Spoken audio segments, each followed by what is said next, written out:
Hi, everyone. Welcome back to Lights, Camera, Accolade. We are here to discuss the Best Picture nominees and winner for the 7th year of the Oscars. I'm Sarah. I'm Jake.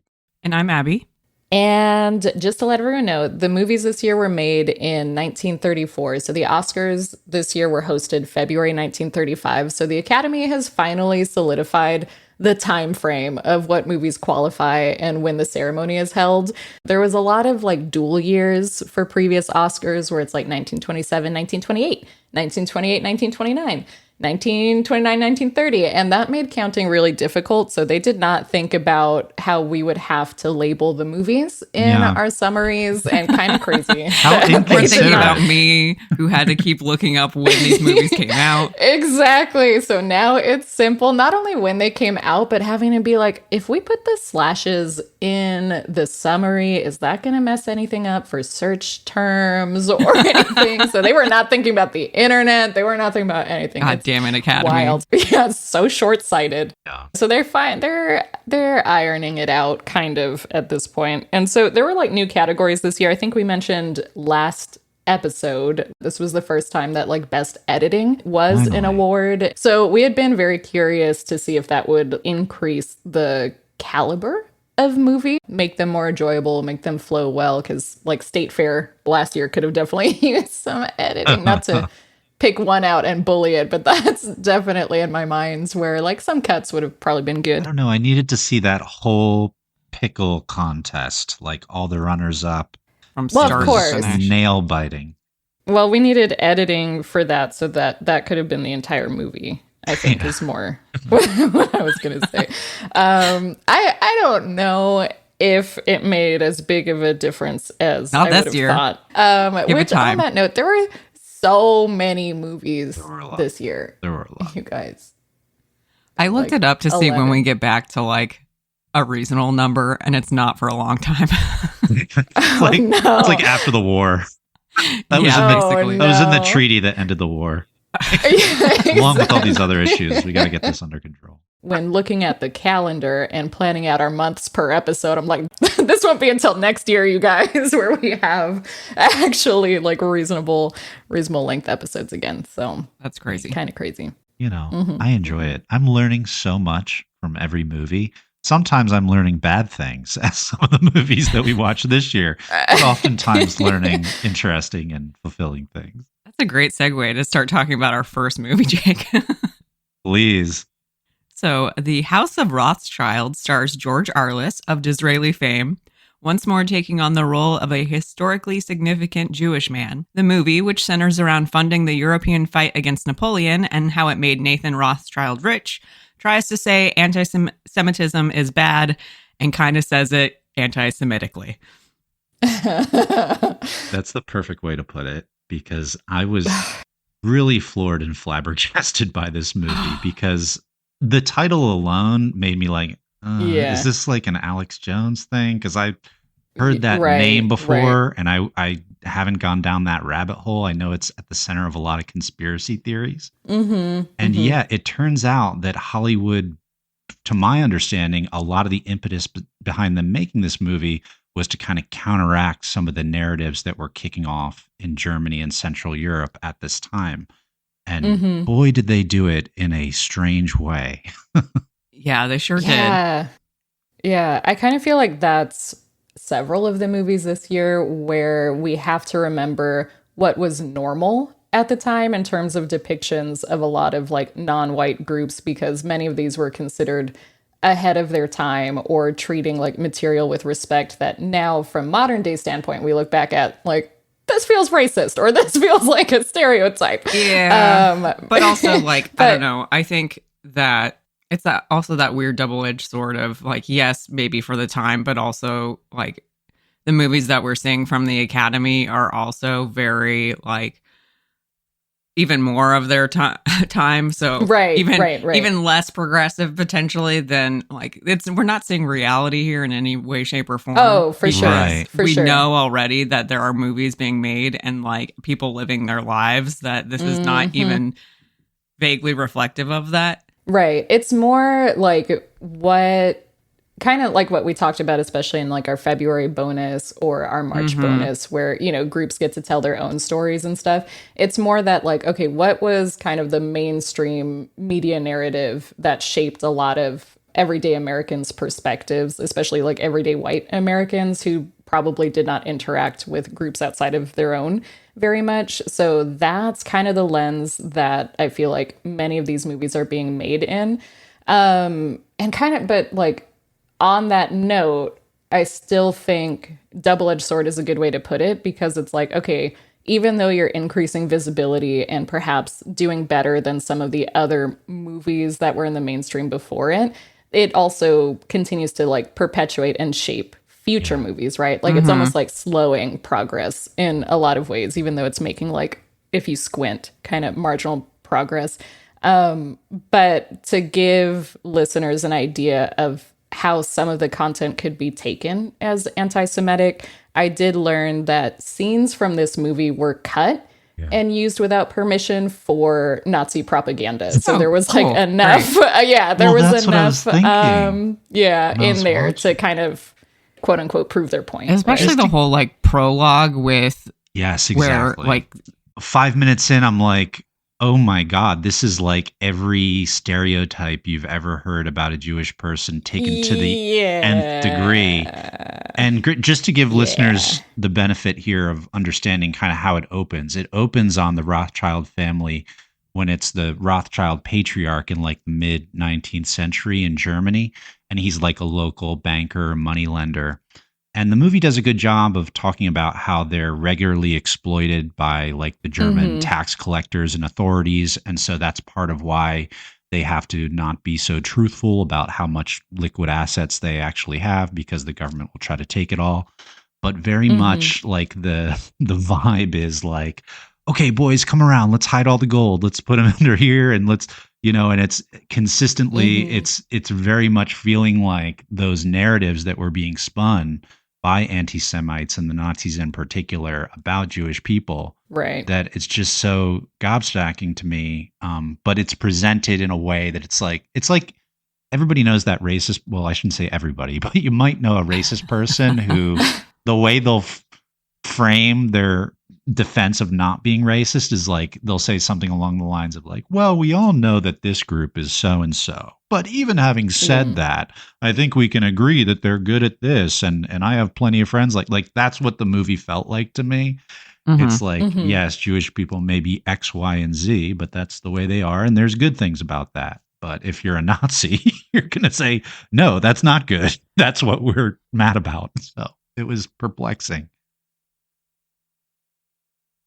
Yeah, in my notes I have, this is Disraeli too, except anti-Semitism is bad, I guess. Anyway, check out all these anti-Semitic stereotypes. Yeah. I would also say for people who might be watching this movie on YouTube, like, don't read the comments.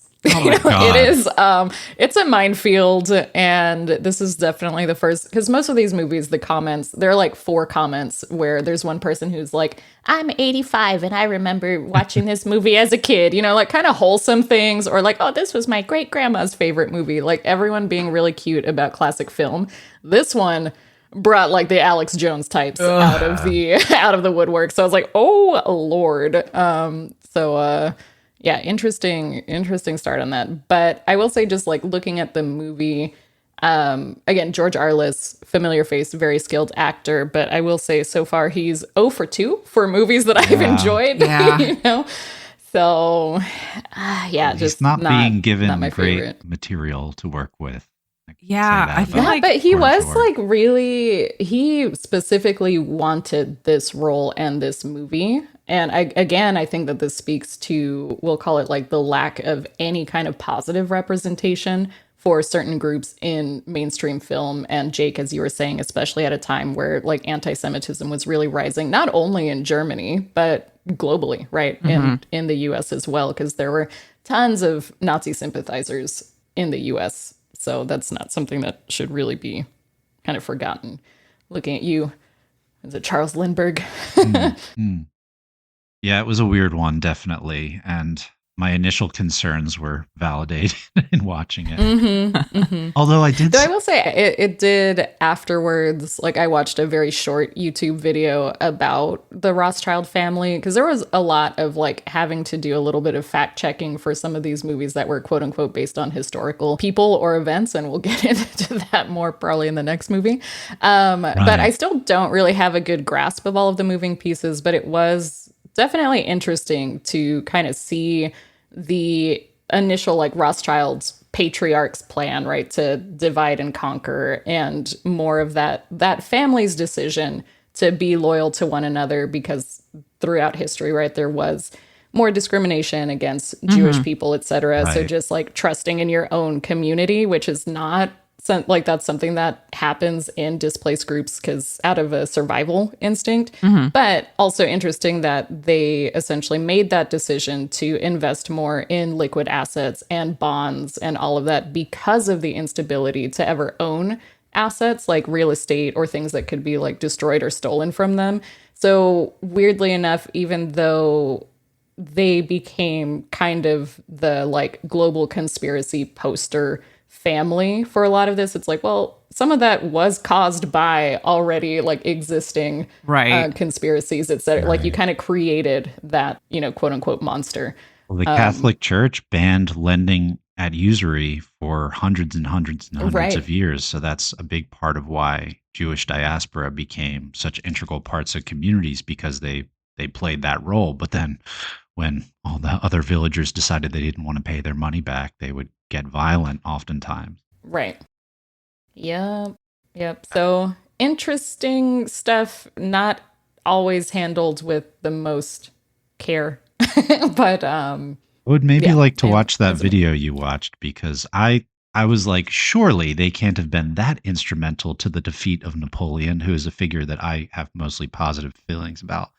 And I looked it up. I was like, oh, no, they were very critical to swaying the war at that critical juncture. And I was like, I can imagine that inflaming certain people with certain gripes. Yeah. You know, definitely. Yeah, which on that note, I guess part of what came up during that was that a lot of France or French people kind of felt betrayed by that, because apparently, and I'm not a history buff, but apparently Napoleon had been doing a lot to kind of combat a lot of the anti-Semitic sort of rules and regulations or laws at the time. And so people viewed the Rothschild involvement in ending that war in a way that did not favor Napoleon as kind of like a betrayal. So interesting stuff there. Yeah, As a Napoleon booster, I can't disagree. Oh man, I can't believe we're gonna have to disagree about Napoleon, that racist motherfucker. He did, yeah. I don't know, not including Haiti in that. Yes. Anyway, we're going down a rabbit hole here. We have a lot of movies to get through. Really, my thoughts of this movie, other than what we've already talked about, is kind of like astoundingly boring to watch. Yeah, fundamentally. Yeah. It was not a strong start to the nominees this year, since we were watching them in the order that they came out. So I was like, oh, this is going to be rough. Let's move on to another historical movie, right? So historical. just as carefully crafted and respectfully handled. All right. Well, Viva Villa is a heavily fictionalized biography of Pancho Villa, starring Jake's favorite champ, Wallace Beery, loosely tracking Villa's exploits in the political machinations of the Mexican Revolution. Viva Villa's commitment to thoughtfully portraying any part of that story mostly starts and ends with having been shot on location in Mexico. Yeah. So please talk first, because I didn't have a lot of background knowledge of this period of history. I'm not saying you should or do, but I felt like I learned a lot, but it's sounding like I learned the wrong things. Yeah, I should probably know more. I know that we are related on my mom's side to someone in Pancho Villa's crew. I texted her yesterday to try and get the details. I was like, who was it again? All I remember is that it was, when I looked him up on Wikipedia, I was like, oh, that's not one of the cool ones. That's actually one of the ones where it's like, oh, maybe I don't mention this. So maybe it's a good thing that she didn't get back to me to remind me of his name. But definitely someone in his inner circle. But I don't, okay, so similar to you though, because there were gaps in my understanding. There were certain points in the movie where I was like, oh, I'm learning something. And then I looked it up and I was like, oh, I learned the wrong thing. So the sequence where they, so early on in the movie, they talk about like a song becoming popular in Mexico, La Cucaracha, and that it was about Pancho Villa. And I was like, oh, is that where that song comes from? Because, you know, you grow up hearing it. Yeah. And so I was like, oh, okay, maybe now that I think about it, it is a cute nickname for like someone who, you know, won't go down sort of thing. Yeah. But it's not about Pancho Villa. It has always been a popular sort of like song for soldiers, for revolutionaries. And sometimes they kind of change the lyrics for different things. But it definitely was not like this song is about Pancho Villa thing. So I felt immediately lied to, and that gave me the critical lens for the rest of the movie. I got the critical lens from like the opening title crawl, where it essentially like instantly delegitimizes Pancho Villa as a person by making him ahistorical. Like, yeah. What? Yeah, they did immediately admit that they're like, okay, this isn't really based on reality, just so you guys know. But we thought this was cool because he's basically like but like heavy on the fiction, very light on the historical. Fictional history. Yeah, I don't know. Okay, so obviously a lot of whitewashing, a lot of like questionable casting choices, like Wallace Beery as Pancho Villa, and then just having him be kind of like bumbling, but the fact that he's natured. It like I don't in broken English the entire time is so like we have to assume that. Just by the nature of how movies work and how audiences are, we must assume that these characters are in the world of like the movie are speaking Spanish, right? So why is every line that he delivers in broken English? And like, oh my God, it annoyed me so much. It's not good. It's that like all of his lines are in like really infantilized broken English, just trying to say that like this man is not intelligent. And then you have Madero, who basically speaks in that very high class pseudo British accent, you know, and I'm just like, I don't like this movie. Yeah, especially like how it portrays their relationship. That word you used, infantilizing, feels 100% apt.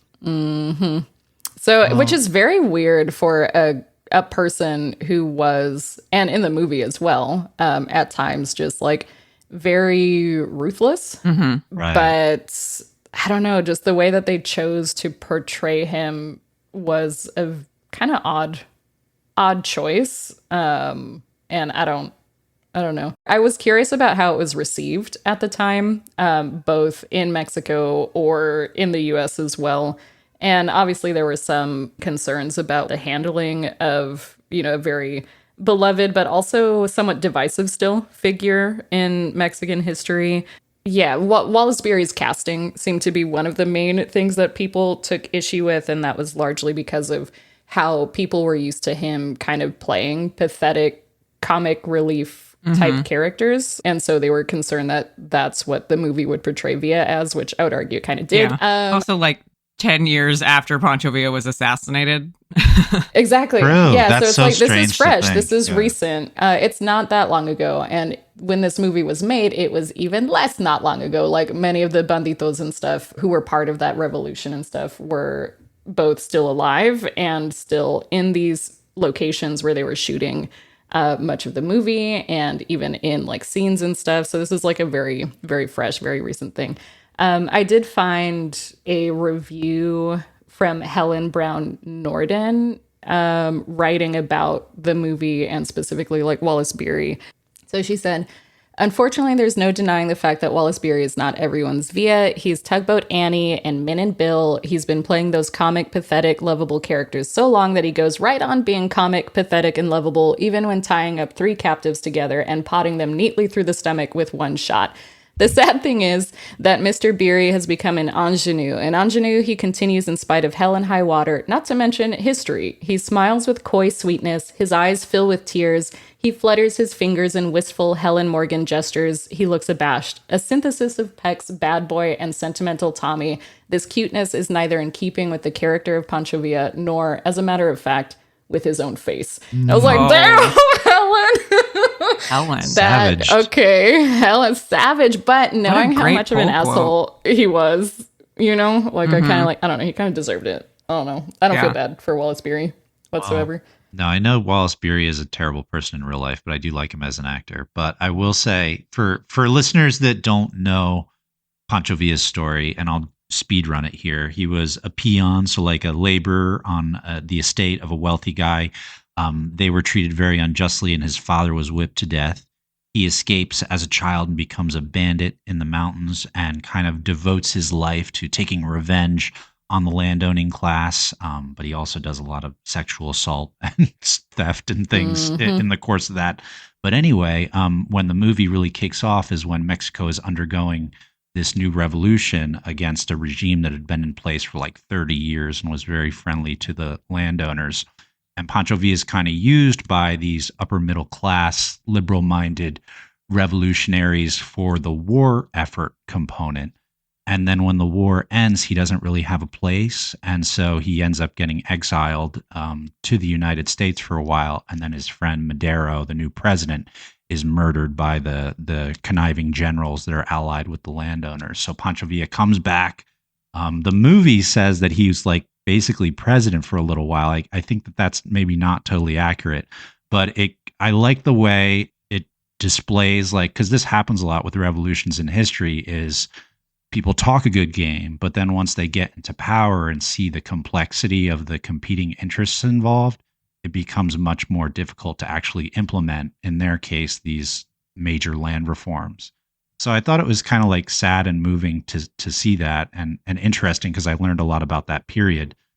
But yeah, everything you guys are saying about Beery's character and like I said, the sexual assaults and everything was very disturbing. Yeah. But, yeah. Which, kind of good that they included that, because that is very much a real thing. Ruthless, for sure. It's shocking to modern sensibilities, certainly. Definitely. Mm-hmm. And once again, this was not that long ago, even though he was not officially president, to my knowledge, he was very much treated as like de facto de facto president at held the time. Mexico City for a period of time, I think, kind of. Right.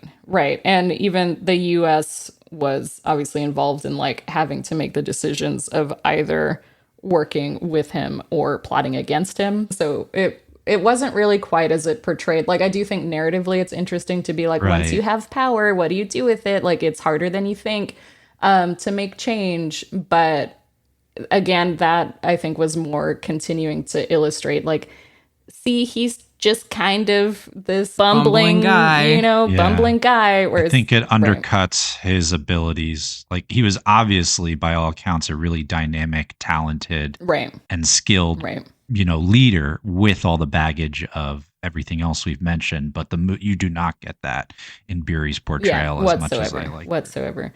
Which, again, is not fully just because that's going to be the script and the writing and everything too. But yeah, I guess on that note, I do think it's interesting that Ben Hecht, he was the screenwriter, or at least the one who was officially like, because this movie went through a lot of directors and writers and all sorts of stuff.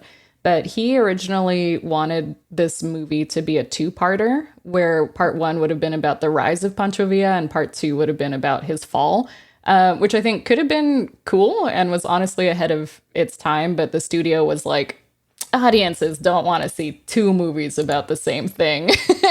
So, which is just funny in retrospect. They would tell Disney that. Now it's like, can we always get a this Disney 10? dig in? Every episode I will get a Disney dig. It's right. Yeah.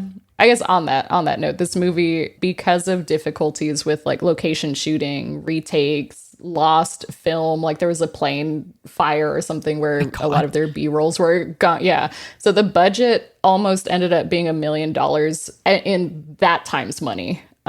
which was huge. They started filming this in 1931. Whoa. And it wasn't released until obviously 1934. It was entertained, like pretty crazy. In terms of like the action sequences and stuff. Like that was kind of cool. I thought. Yes, but okay, here I am to ruin everything because now I have to share this terrible knowledge that I have. And Abby, you might already know some of this, but I had no idea. Like, I'd found out about the running W. Do you know what this is? With like horses. Oh, yeah. Yeah, a lot of horse deaths. Can't.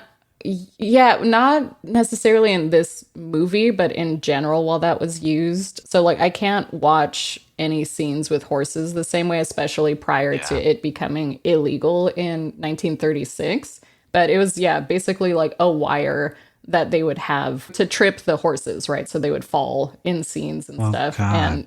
And really messed up. So they used that in this film.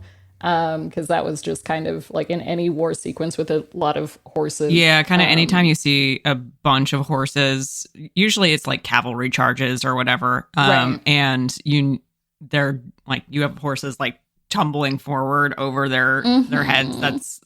They're tripping them. Got a trip line that they're running the horse across. If a horse breaks its leg, that's like it for the horse. Yeah. I think Abby had mentioned this before when we had talked maybe about horses and some other scene, but I have this nugget in my head in Abby's voice, but it's like, horses are either incredibly fragile or very sturdy. And so you just don't know like what it's going to be.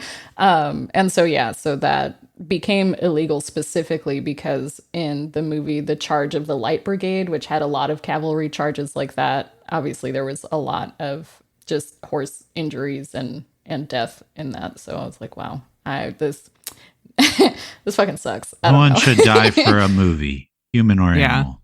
Not worth it. Yeah, absolutely. We love movies, but some things are more important, folks. I hope you all understand that, listener. All right, are we ready to move on? Yes. Okay. The Thin Man is a romping comedy mystery starring William Powell as Nick, a retired detective turned trophy husband, and Myrna Loy as Nora, the wealthy wife who charmingly eggs him on into continuing his work. While the mystery plot may be overly convoluted, the married couple's banter and good humor and obvious chemistry was so popular with audiences that Powell and Loy went on to star in not one, but 5 more Thin Man movies. And I personally would like to watch all of them. Yeah, Agreed. They were so fun together. Like, I loved their just dynamic and their chemistry. I will say I was a little confused about the tone of the movie while watching it, though, because I was like, ooh, is this a fun murder mystery sort of thing? Kind of like a Glass Onion sort of vibe. Loved the banter between William Powell, so Nick and Nora, right? But then I was like, but the character who's like seeking out their help, her dad died before her wedding. So it's kind of part like, of why I wait liked a minute. It was like a genre blender. But it was, but I didn't know how to feel about some of the things, but I had a great time with it. Yeah, my main criticism of the movie is fully like every scene that has Nick and Nora in it is fabulous, and I desperately need more of them because they're actually not together. They're not in this movie a whole heck of a lot, but they're just so great that it kind of like overpowers everything else about the movie and my perception of it. So good. Don't forget their little dog too. Yeah. Yes. Thank you for bringing him up because Asta, played by Skippy the dog, was the highest paid dog actor at the time. He made $250 a week. I love him so much. Apparently, according to Myrna Loy, who played Nora in this movie, the actors were not allowed to interact between takes with Skippy because he performed, like, he literally needed his squeaky mouse and biscuit to perform. So if he got like too much stimulation, I guess, from like the cast and crew, then, he was basically like a service dog, right? In acting, where it's like, no, do not look at Skippy. Do not talk to him when he's not on set with you. We were watching this movie and I was like, what if we got a dog exactly like this dog? And my roommate was like, absolutely not. That's a wire terrier, the most neurotic of all dogs. Yeah. So, are they? Yeah. Apparently they're like second only to rat terriers, which is actually the most neurotic dog of the entire in the entire universe. But Like, yeah, but look at him. He's so cute. Oh, he's so cute. Yeah, exactly. It's like, I don't know. Worth it. And obviously, like, I don't know. Skippy was paid well. So, yeah. Surely it's just a dog that needs a job, right? Like, there are certain dogs that simply need to have a profession. Yes. Put him to work. This was nominated for Best Writing for the adaptation, and I think it should have won, honestly. I don't know how much was improv, the dialogue between William Powell and Myrna Loy, but like, I don't know, it was a good, fun time. There were a ton of great quotes from it. I wrote the one down that made me laugh. I mean, there were a couple that made me laugh. The scene where, I guess the scene in the follow-up where the one guy comes to like try and intimidate Nick into like not. Did you? Yeah. Okay, so it's two things. You probably wrote down for sure the second one, but the first one that kind of made me laugh in that scene initially was when William Powell was like, "Would you mind putting that gun away? My wife doesn't mind, but I'm a very timid fellow." Yes. Like that, hilarious. Like that already got me cackling. And then afterwards, when the reporters are, coming in to ask what happened, and they're like, "Oh, they said, you were shot 5 times in the tabloids." And she's like, "That's not true. He didn't come anywhere near my tabloids." And like, loved that so much. I was cracking. Did you write the same one? I that first line that you read, I wrote it down immediately because I like paused the movie, was laughing so hard. But it's so so good, illustrative of like their charisma the entire time. There's like a chemistry between the two of them. And Abby, you're right to point out they don't have enough screen time together. But I hope in the sequels that's corrected. But I was trying to think, part of the reason I really liked it is they were like a real partnership. And I would even say that this was probably the healthiest and most positive relationship we've seen in film so far, other than the very glaring fact that they are both hardcore alcoholics. And like anytime anything happens, like they were woken up in the middle of the night and like, "Oh, darling, let me make you a drink." It's like 1 a.m. and there's nothing going on. Or like, there's the minimal amount of stress. He's like, "Oh, let me get you a drink," right? The party that they have. Oh my God. The guy who's just walking around crying early. Like, there's so many just little touches that, as somebody who was a drinker for a long time and just knows that lifestyle somewhat, like I really appreciated that element of their character. And, I mean, it's good in a sense, but it's very funny. And I was trying to think, what's their superpower together? And it made me think of that classic movie a lot of people love called Beer Fest. And I don't know if you guys have ever seen it. Classic. Towards the end, they're in a classic. They're in a drinking. I think that was nominated as well. Yeah. Well, they're in a drinking contest, and they're like gonna lose the drinking contest, and they're like, "We have a secret weapon. We're not that drunk." And like that to me was Nick and Nora the entire time, because they were throwing it back constantly, but they were still solving anytime they were on screen mysteries. I loved the scene during the party where he like goes to check on her or something. Well, I don't know if she's getting ready. I don't really remember, but she's like, "Is that my drink over there?" And then he like takes it and then just like chugs it and was like, "Yep," and gives her like the empty glass. It was so funny. Like, there were just such great moments through all of that. But so this was based on a novel written by Dashiell Hammett, who based some of like Nick and Nora's banter on his own on and off again relationship with a playwright. So just like a very dynamic sort of relationship. But he was known for writing like a lot of hard-boiled detective novels and short stories.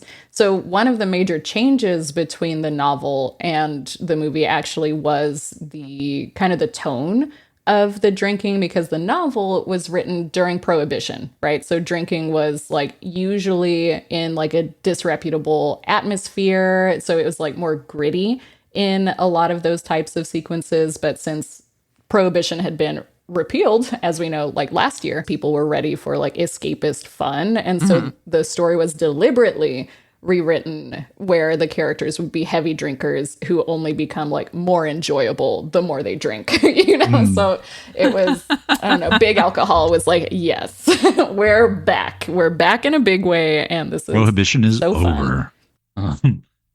I also loved Shakespeare from Lady for a Day playing the other detective. There were a lot of Lady for a Day alumni this year, which I really enjoyed because I love that movie so much.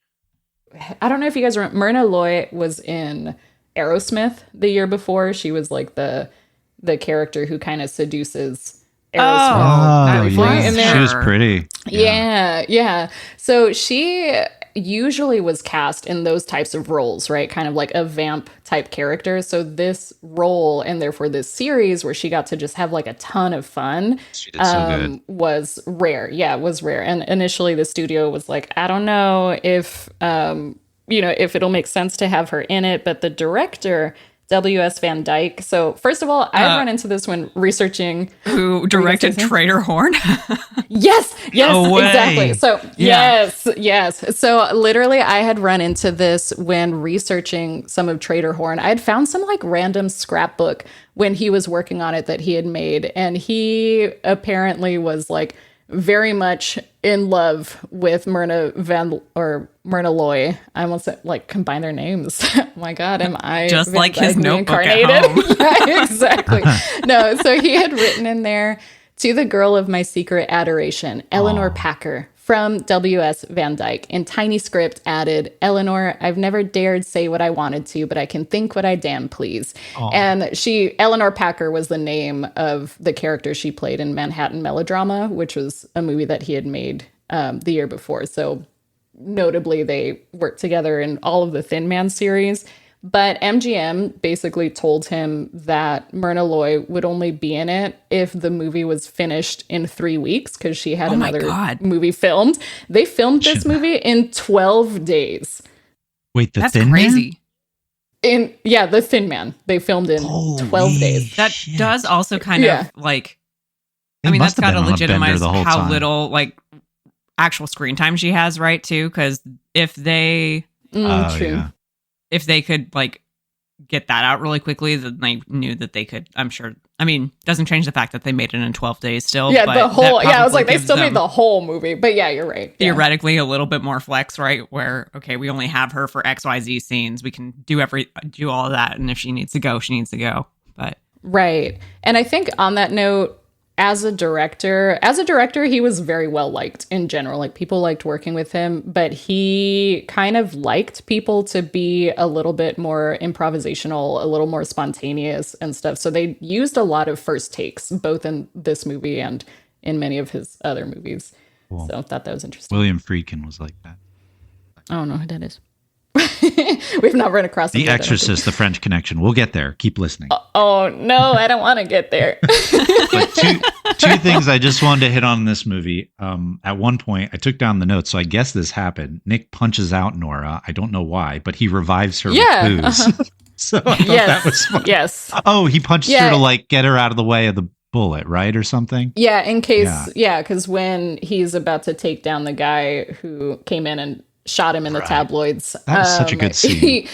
He knocks her out first, like knocks her over, and then like throws something at the guy. That way, when he shoots, she's not in danger of being in her shot. Mouth, and she's like, I'm back. Yeah, exactly, brought back to life. And then I love the scene where it's like Christmas morning. I'll tell you why I like this scene. She's sitting in the chair, just like watching him almost contemptuously, but with love, because they love each other. And he's just shooting this little BB gun at the Christmas tree. Oh my God, doing it in the most like so good. The thing I really like about it was he gets into these funny positions on the couch, like that are very not like this is a movie from 1933-34. Like, you would think guys would be like, I have to look cool at all times, but he's like putting his legs behind his head and looks like a little kid. And it just felt like one of the most modern sequences I've seen of anything so far. And of course, her reactions as he's doing it is so great, but it was really cute. Apparently that was inspired because William Powell had an airsoft gun while they were like filming and stuff, and he had like shot at some like balloons or targets or something, and they were like, we gotta use that for the movie. And like they, like you said, they played it so well and so naturally. And finally, like a fun, healthy, fun marriage in film. They probably won't live past the age of 60 at that level. But they're gonna have a great time doing it. So, they are. But I don't know if you guys noticed, but we're also in the era of twin beds for married couples. Oh, now. yeah, I did notice that. So they were, I was like, oh, it begins. Oh. But, so okay, this movie conforms to the Hays Code. I'm like, okay, we're going to be able to roll with the Hays Code if it can be that good. This was early enough where it was enforced, but this one I don't think had the little Hays Code seal of approval. But I think a movie or two from now, so like mid 1934 was when they were like, all the rest of them were Hays Code appropriate. The last thing, I know we're going on, but this was one of my favorite of the year. I'm glad to hear it was for you guys too. But did that final sequence of the dinner when he invites all the suspects and him and his wife kind of unravel the mystery in front of everyone, was that the first time that it had ever been done? And is that like the origin story for like murder mystery parties? I don't know if anybody's ever been to one of those before. I don't know about on film, but it's definitely a trope of the genre from novels and that sort of thing. Yeah. Okay, I was just curious because I don't like Agatha Christie thing, right? That's a lot of her novels are now we're going to get everyone in the room and we're going to reveal who the person is. Well, it works really well here. Great climax. Yeah. God, did anybody see that god awful one on the Egyptian boat recently? Someone's got to stop. God. I saw part. Oh my god! I saw part of it, but then the Venice one is also terrible. So. I almost fell asleep. That one was bad too, but the Egyptian one was just like, oh my god! Don't watch that. Watch The Thin Man. Yeah, watch The Thin Man instead. Absolutely. All right, are we ready to move on? Yes. Ready. All right, so our next movie is Here Comes the Navy, which features James Cagney as shipyard riveter Chester "Chesty" O'Connor, who joins the U.S. Navy expressly for the purpose of punching a particular naval officer. It plods along through Chester's misadventures as he tries to get even with his nemesis and maybe find a little love along the way. And that's really all I have to say about this movie. Pretty straightforward movie. I mean, it's maybe the best reason to join the armed forces is to punch one specific guy. So I feel I'll take the masculine perspective here. I did feel like this was kind of like a dude's rock movie, and I'll tell you a little bit why. Oh, absolutely. It's a dude's rock movie. Yeah, I wrote this as boys having fun. Yes. Well, but also we must say boys having fun and also in blackface. Thank you. Yes. Yeah, that's what I was my God, say. Yes. Large caveat. There is never a good excuse cinematically or in any other context to do blackface. And I remember watching this movie and then texting you guys. I was like, look, guys, this movie I really like, but something happens in the middle and like, if I talk good about this movie, it was hold this it against one. Me. Okay. Yeah. Suddenly everything makes sense. Yes. So, okay. So the movie starts, it's James Cagney, who is a very famous actor, one of the big stars of this era and subsequent decades. And now I know why. He's a very charismatic guy in this movie. He's like a steel worker, wisecracking, head of his other buddy steel workers. And they're always kind of looking down or making fun of the Navy guys walking by while they're working. Well, what happens is he's very pumped up and excited to go to this community event where I guess the steelworkers are getting an award or presenting an award.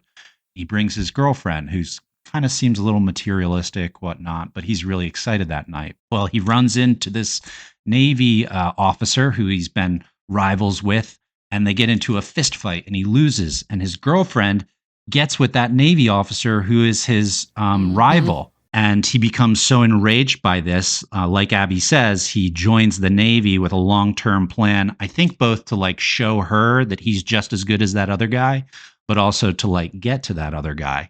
And then in the course of that, he becomes infatuated with that officer's sister, and they end up hitting it off and having a romance. But the cool thing about the movie is like in the beginning, I was very enraged because as a man, the idea of taking orders from another man who cuckolded you filled me with such rage. But the movie shows that, you know, once you become boys and you save each other's lives and go through some shit together, that's like way more important than any of that other stupid shit. Because who even knows where that chick is anymore? And now he's with the officer as his buddy and he's getting married to the officer's sister. And it's just a really good story about how like you can't let anything get between you and your boy, and like once you like go through that type of shit, it's like that's it. It's ride or die. And I will still give you a hard time because at the end of this movie, I do outrank you. So actually, everything has gone great for me. Yeah. James Cagney really wins out in the end, but it's okay. Nobody's mad because they save each other's lives. That's the most important thing. And I would bet with a lot of guys in the army and the military, they probably, the ones that survived, had intense experiences like that and formed strong bonds like that. But I don't know. It made me like, this is a good role model situation for how to handle that. I don't know. Maybe that's wrong, but dudes rock. That's how I felt about it. I would hate to go to like Thanksgiving dinner at their household after this movie. Yeah. I feel like it would be so combative. It would be easy to make digs. Yeah, tense. Be tense. Yeah. But in the end, they learned. He saved him. Did they? Did they? Yeah. No, they, you're not. They with learned, a guy, all you got to do yeah. is hit another guy, and it's like, all right, we're done. We're good. We're cool. Starting fresh. New page. Yeah. So James Cagney, I think this is the first time that we've seen him. I feel like we'll probably see him more because he is very prolific. But throughout this whole thing, two things. One, I feel like we're starting to definitely see more of the trope where the main character is cool because he's kind of like sassy, for lack of a better word, you know, just witty and quick talking and street smart sort of guy. So he played that role super well. And the whole time I was like, he looks so familiar. And at first I was like, maybe it's like Tom Holland had a baby with Evan Peters. But I also think the guy from the Hunger Games, Josh Hutcherson. Oh, yeah. Like, that could be this dude's son. He does have a James Cagney type face. For sure. So I'm like, okay, again, this goes back to just everyone, they're only existing a handful of faces. But the other person that I wanted to call out in this, Gloria Stewart, who played Dorothy, the woman that he ends up marrying ultimately. Did you guys recognize her? I watched this one a long time ago. That's Rose from Titanic. That's old Rose. Holy shit. Yes. So we're That's seeing crazy. her super young. We're seeing her at the age that she would have been when she met Jack on Titanic. And they did have ship scenes. I was like, it's the same. This is the same movie. I don't know. Shout out to, I'm going to assume it's the editor's fault, but so there's a sequence at the end of this movie where the officer character, whose name I'm blanking on now, is hanging from a rope from a dirigible. It's all very dramatic. James Cagney's character goes down the rope to save him. Right. And Gloria Stewart's character is like down in the airfield watching this happen. And they, you know, very dramatically, like they escape the rope, there's a parachute, etc. But there is a cut that occurs that makes her performance seem absolutely psychotic because like it's making me laugh just thinking about it. But like they fall off the rope, it cuts to her and she's smiling like as these two men potentially plunge to their death. And I'm just like, surely they pulled this from like when she was supposed to realize that they were okay. But in the moment, it's like, girl, are you okay? It looks like her choice. Yeah, it's like, isn't it? she's like, oh, thank God they're both gone. You know? Honestly, right? Like it becomes so much simpler. Dudes don't rock. It made me laugh so hard, which was, I'm sure, not the intention hilarious. of the moment. Yeah, no, definitely like, the intention was like, oh, she's seeing the parachute and like they're both safe. But that's so funny because you are right that the sequence, and you know what? This had a credit for edited by, and like, I don't know. You should be like, maybe they submitted it. Maybe, you know, it's still, they submitted it themselves. There's still also, a fresh as another like dig against the editor, there's a sequence where, so when he gets to like his, the naval training camp where they have like a whole flag raising ceremony. And the guy who is like holding the flag responsible for it not touching the ground as it goes to the flagpole, like biffs it at the last second, and it just is miraculous that it doesn't touch the ground. And that also made me laugh pretty hard. Again, this was a very straightforward movie. It didn't have a ton of notes, but I did write down the, like, Dorothy's main character trait seemed to just be, I'm going to call it Navy propaganda. Because it was like keeping James Cagney in the Navy. Like, she's like, oh, I hate deserters. They're the worst in the whole world. Like, reinforcing not going AWOL or anything like that. And that, again, she was just there to reinforce being in the Navy. Yeah, a couple of movies this year, including this one, felt very strongly like recruitment tools almost. But I also want to point out, just before we move on, like this movie takes place on the USS Arizona. That ship got sunk at Pearl Harbor, so kind of interesting. Oh yeah, they actually filmed on the real ship. So interesting. I hope you enjoyed it because it's not going to be around for long. I do think that there's something interesting, and we'll probably talk about more of this later, but that both of the movies that have like U.S. Armed Forces in them kind of have very big like hijinks and fun times vibes. Right. It was like, oh, you get a girlfriend, you get your boys. Like, yeah. I was like, damn, we're not in a war. Am I that old? I can go. I'll invade Greenland. Just kidding.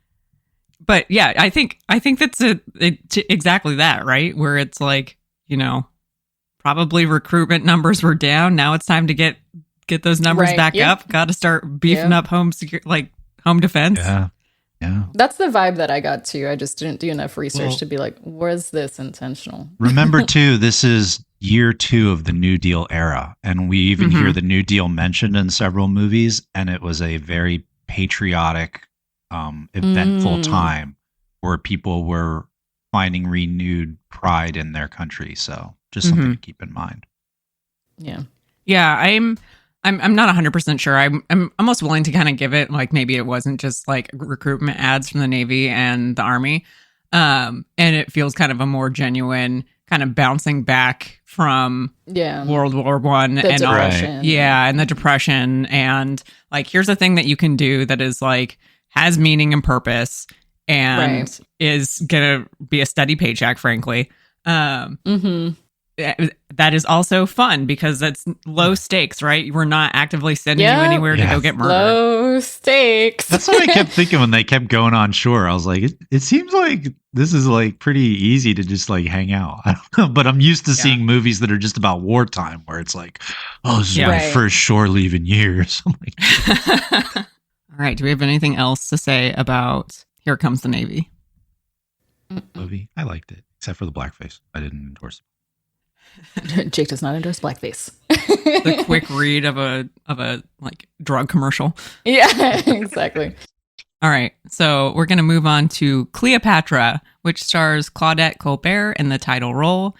This movie is a movie about spectacle. Sure, it's also about Cleopatra's ambitions, the fall of Julius Caesar, and the Roman conquest of Egypt, but it's really about asking whether it's possible to sketch an intimate, empathetic portrait of an almost empress using hundreds of extras, elaborate sets and choreography, 1 million feathers, 1,000 glittering rhinestones, Mark Antony's naked thighs, 2 large dogs, and Claudette Colbert's fantastically bare midriff. Yes. I'm glad you started there, because what I liked the most about this movie, there's some things to like about this movie, but the like the Art Deco mixed with ancient Egyptian style, like that throne alone, it was like, it felt very otherworldly. Like I'm kind of a history guy. I'm like, I don't think it really looked like this, but it looks really cool, whatever they're doing here. And so all those big scenes with all those extras you're talking about, it kind of felt like a throwback to what I imagine a lot of the silent era movies were like, that were more about spectacle. So I definitely enjoyed that element of it. And Claudette had a good year. I don't know about you guys, but she was in a ton of things. So this movie was nominated for Best Cinematography. There was also an award for art direction. Yeah. And to me, it's kind of crazy that this was not nominated in that category, because like the sets, the costumes, like all of it was very atmospheric, very lush, very just, spectacular in the full sense of the word. So kind of strange that wasn't the case. I did notice that this one also obviously had like a lot of, we'll call it atmospheric music to kind of set the tone. And the only other movie that I noticed doing this year was actually Pancho Villa, or Viva Villa, where I don't know if you guys noticed, but in Viva Villa, not to like go all the way back there, but in the scenes where he was talking to like Madero, there was usually like this romantic type of music, this very like sentimental music playing. And I think it's the first true use of what I would consider a score or like background music to evoke emotions, because almost every other movie still only uses music as like a transition or something that is very grounded and makes sense in the scene. So whether it's like a musical scene or there's a party and there's music playing, like much more similar, I guess, to stage performances. So we're starting to see, I think, some of the let's play some background music. Super interesting. I didn't notice that in the moment, but you're right about that trend. And probably like I would even, I mean, I'm not going to go back and watch this again, but I bet you're right. It was just cool. Yeah, to the see. concept is there. Yeah. I have to be a history pedant a little bit and say, like, they didn't kill Julius Caesar because he was going to marry Cleopatra. But anyway, I get why they did that. That's what the movie told me. I know. But like he did have an illegitimate child with Cleopatra when he was there for a couple years. But then he went back to Rome and he was trying to like set up a new form of government. And that's why they killed him. But I get why they did that for dramatic effect. Mm-hmm. And then other pedantic thing is Octavian, his grandnephew, was not like 40 years old, like the way they portray him in this movie. He was like a teenager, early 20s by that point. I'm done. Those are just two things I had to say. No, I mean, I feel like there's a lot of liberties this year, I think, taken in, historical figures, especially like ones that are larger than life. I thought it was enjoyable, even if it was, I don't know, the dialogue was pretty bad. There's definitely more whitewashing in this. Like, why are there blondes serving Cleopatra? Like, I don't okay. What am I is no blondes in the Mediterranean by that point. That her, like, Cleopatra's head maid or whatever, played by Eleanor Phelps, she looks like she knows what a cell phone is, which is really funny considering, like, she definitely doesn't. Yeah, she definitely. But the vibe is just very, like, a weird mismatch. I will say, and maybe this is really the credit where credit's due to Claudette Colbert. I think that her performance is spectacular and does a lot to. So we've seen a lot of movies so far with the House of Rothschild and Viva Villa and this, where we have all these like historical figures, right?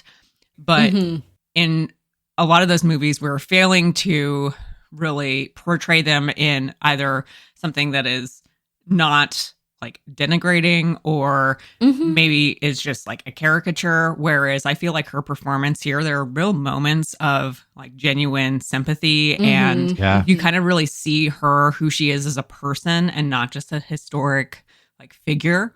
Like the whole scene with her when she's seducing Mark Antony, which fantastic sequence. Like you're really seeing her doing the machinations of like what she has to do to survive this situation, while also kind of being like, well, maybe this is like more than just that as well. She does like a really excellent job. Yeah, I loved her in this. And I liked the approach that was taken by the writers and by Cecil B. DeMille. And it is a little bit similar to, I don't know if you guys ever watched his 10 Commandments movie. I have not, but I feel like, too. And I think he did it, Samson and Delilah too. So he kind of like took a lot of these either biblical or historical larger than life stories and put in a lot of spectacle, but also focused a lot on some of the like them as humanness people. of characters. Yeah. Exactly. And so I've always enjoyed that. Some people have described him as like his movies are somewhere in between like Michael Bay and Steven Spielberg, you know, where it's like big spectacle, but there is some of that more like Spielberg element where it's not just about the spectacle. So it's like appealing to mass audiences without being like completely one direction or the other. And I think too, like the spectacle is all like, it's not just a bunch of stuff thrown at the screen. It's all beautifully blocked. It looks incredible. Beautiful. Like my first note in this is from the title sequence is like, finally a real movie. Sorry, The Thin Man. Where we'd watched like so many things of like, frankly, like the direction in a lot of the movies this year feels kind of like really boring or cheap, which I'm sure that's partially we're kind of really into the Great Depression at this period. I'm sure we're making we're churning out a ton of movies. Like we're churning out a ton of movies, just numbers wise. Yeah. But like there's less money to go around. Things just kind of look a little bit more boring. Like The Thin Man is done almost exclusively like on sets or in rooms. It was filmed in 12 days. Yeah, it's filmed in 12 days.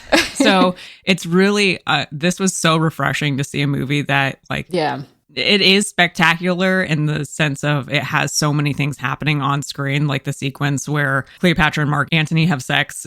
It is like incredible in terms of all the things happening there, to be like, this is sex happening, but you're not seeing it.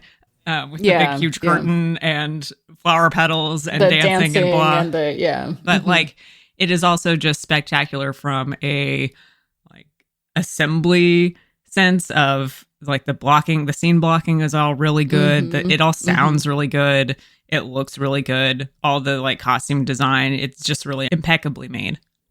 And even like the opening title sequence, because we've seen movies get creative where it'll look like it's a newspaper turning or whatever when they're introducing people. This one was really cool where it was like essentially an obelisk or a statue that was like rotating with the names of the actors etched into it. So immediately right off the bat, I was like, oh, this is gonna be cool. And then I saw Cecil B. DeMille and I was like, okay, this is gonna be like extravagant. This is gonna be really cool. That seduction scene with Cleopatra and Antony, like that scene on its own is worth watching, I think, for everyone. I did learn during that scene, there's a woman who's dancing like on the back of a bull. And apparently that scene was very difficult to film.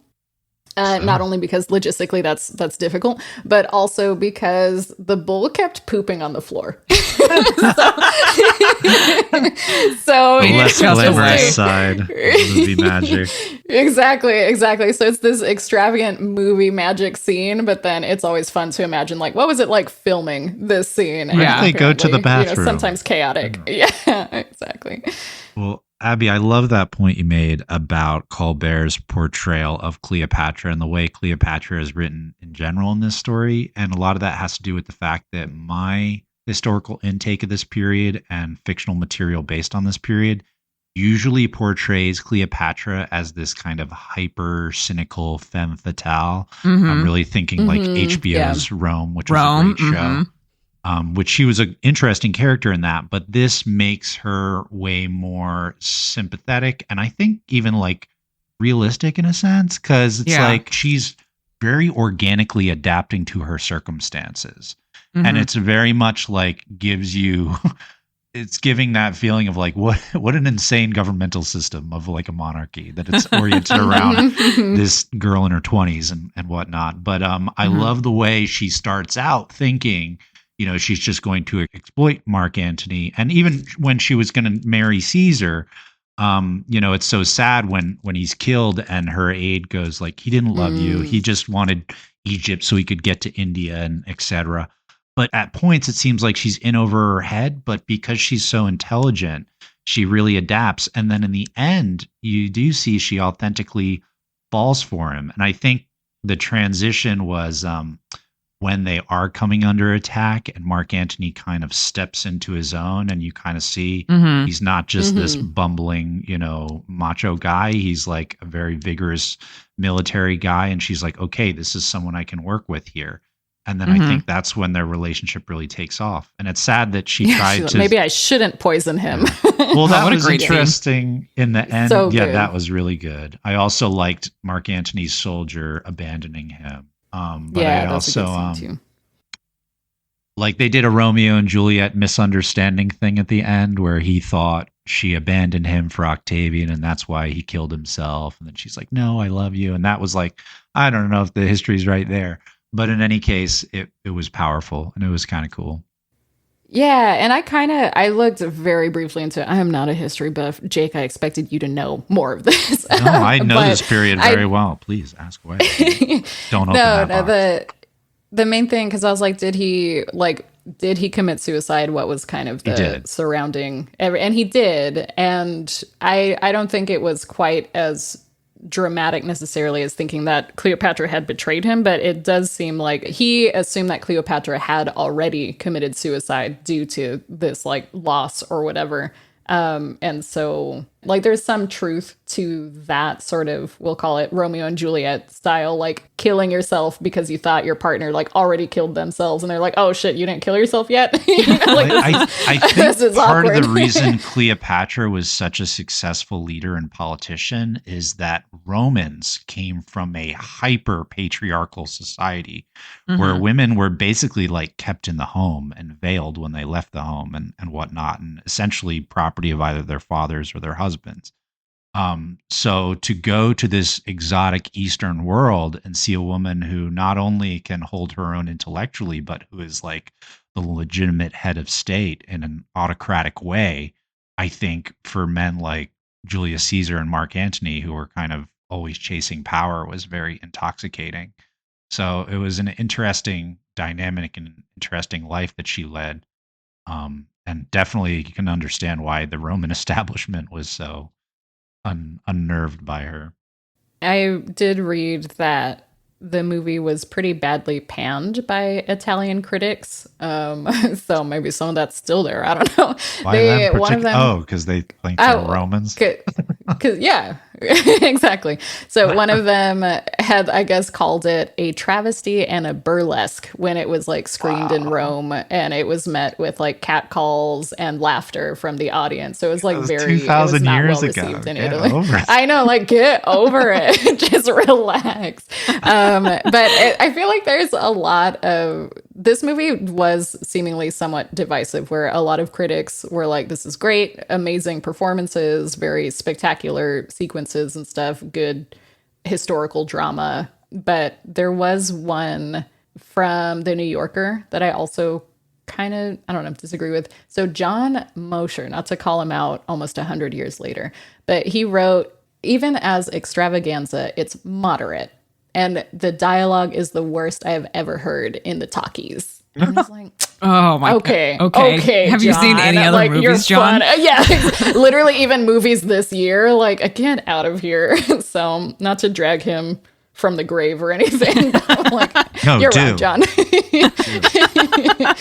Exhume that man. Posthumous show trial. Murder again. Yeah.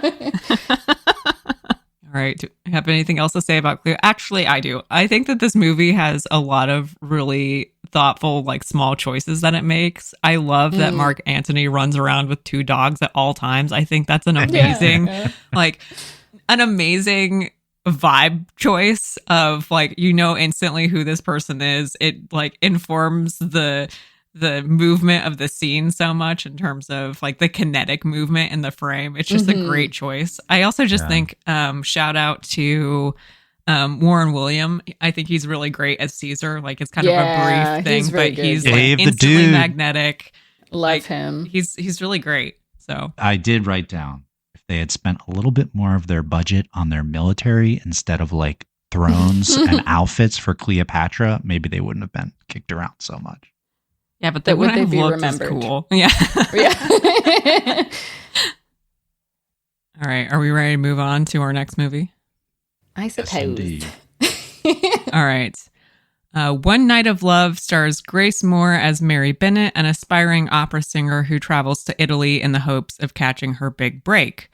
She subsequently finds herself in a controlling teacher-student relationship with renowned vocal coach Julio Monteverdi. The usual operatic tropes, love, jealousy, passion, etc., follow as One Night of Love struggles to hit more high notes than flat ones. I'm going to take the Chrysantha role here and say I hated this. I also hated this movie. I also hated this movie. Big Opera funded this. This was just a way to try to get people in to see operas. One of those powerful lobbies that was fighting the New Deal. These long opera sequences where it's like everything is in Italian or like singing an opera where you can't understand. If you're not familiar with the operas, good fucking luck. Yeah. I'm not familiar enough with opera to be able to tell if Madame Butterfly has some kind of like thematic meaning in terms of paralleling to the end of the story. To me, it's just some singing is happening. I wrote boring and bad 42nd Street. I was really pulling in my notes for something I said, kind of like a shittier Challengers. And I don't even understand what I was thinking when I wrote that. Because I don't know. Yeah, especially because there's basically like no actual love triangle drama. There is a little bit with like Lolly, the previous opera singer, and the main teacher dude. But like Bill, the man that the main character is supposed to marry after she does her final opera after realizing that she's been in love with her teacher this whole time. So this is like a bad 42nd Street mixed with a bad My Fair Lady. Like if those two things had a baby, it would be this movie, but then like taking itself way too seriously. But I was like, okay, so they're engaged, right? And then Bill, after that show, just comes in like, you are so good at opera. You shouldn't quit this world. And I'm just going to see myself off, and like, but just like in the most, I don't know, just no drama, whatever. He's like, okay, we don't have time to spend on this subplot. So I'm just going to like, best of luck to you. I'm just going to leave. I'm just going to leave. The stoic, cuckolded, betrayed male is a recurring theme. But he was in a good mood. This is what I'm saying. He did not even know about her actual love for Giulio Monteverdi. Yeah, he just came in just like, damn girl, you're too good at singing. I'm gonna leave. Like it was not, I don't know. So that drama wasn't there. And I do think kind of bringing it back to 42nd Street and some of the movies this year, right, that had these sort of plays like musical sequences. Yeah, exactly.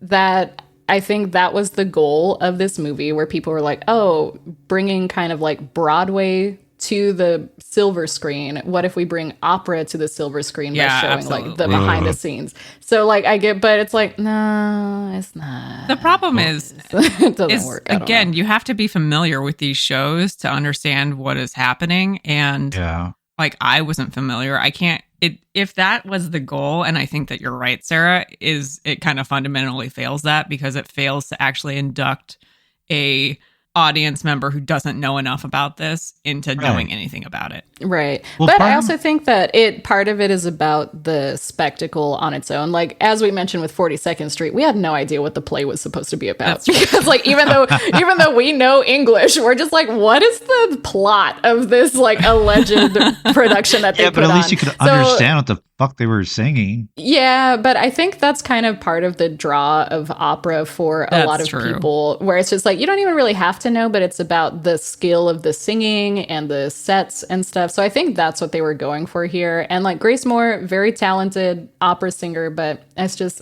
I don't. Yeah. I will say one of my notes here is that to my untrained ear, it seems like, I think it was Dance Girl Dance, which has the whole thing about the gal who wants to go be like a show dancer. But I was like, I think we talked about this in the podcast, or certainly when we were watching it, where it was like, oh, but she's not very good. Like the actor isn't. This, at least, her singing seems like completely apt for what this character should be, and totally viable. But yeah, she was an opera singer. Like, she made her debut at the Met Opera in 1928, and she was with them for 16 seasons. So this also was just like, okay, so they got an actual opera singer to do this movie about a woman who wants to be an opera singer. Yeah, but Sarah, when you looked her up, did you see some of the bad things about her? No. Oh, yeah. Tell us everything. Tell me. Yeah. So there was some, I don't remember the details because it was a long time ago, but there was some kind of singing competition in the United States, I assume in the South, that she was involved in. And she refused to participate because they were allowing black singers to participate. Ooh, trash. Also, but there's a happy ending because she died in a plane crash when she was not that old. So she died. That was my reading from the those are my takeaways from our Wikipedia page. But in the scene for Madame Butterfly, like those final high notes and stuff, apparently during filming she just like could not land them, and she had like a diva moment, flew into a rage and blamed the orchestra. And so like this seems in character for someone who is, as you said, Jake, is just a terrible person. But apparently the studio head for Columbia, the one that produced this film, asked the music director, like, what's the issue? And he was like, no, the orchestra is fine. They're playing it exactly as it should be. It's definitely her. And so it's like, she was just annoying, like as a person, as a character. It just wasn't doing anything for me. I'm glad we all hated this one. Yeah, what you said though made me think, Abby. Like, I get like if in olden times people went to the opera, right? But only really rich people. So like, who is this for? Like, we're not gonna have the same people watching that farm movie from last year watching this. Well, I think that's kind of part of it, is trying to make opera more accessible, right? So it's just like, look, you can also enjoy this, but I can also get into a weirdly domineering relationship with a man who says that you'll have to live with him. Have to live with me and do everything I say. And I was like, okay. That was, I guess, what made me think of Challengers, but nobody was sexy like in Challengers, so I'm done with this movie. All right, so our next movie is The Barretts of Wimpole Street. This stars podcast darling Norma Shearer in this loosely fictionalized account of the romance that blossomed between the poets Elizabeth Barrett and Robert Browning in defiance of Elizabeth's controlling father. A romance/family drama that largely takes place inside the prison of the Barrett household, the overlong runtime is nonetheless punctuated by compelling moments of sincere affection and genuine menace. Mm-hmm. I have to tell you, I really liked the performances in this, in particular, Charles Laughton and Norma Shearer. And I really get Charles Laughton now. Like, I know why he's as renowned as he is.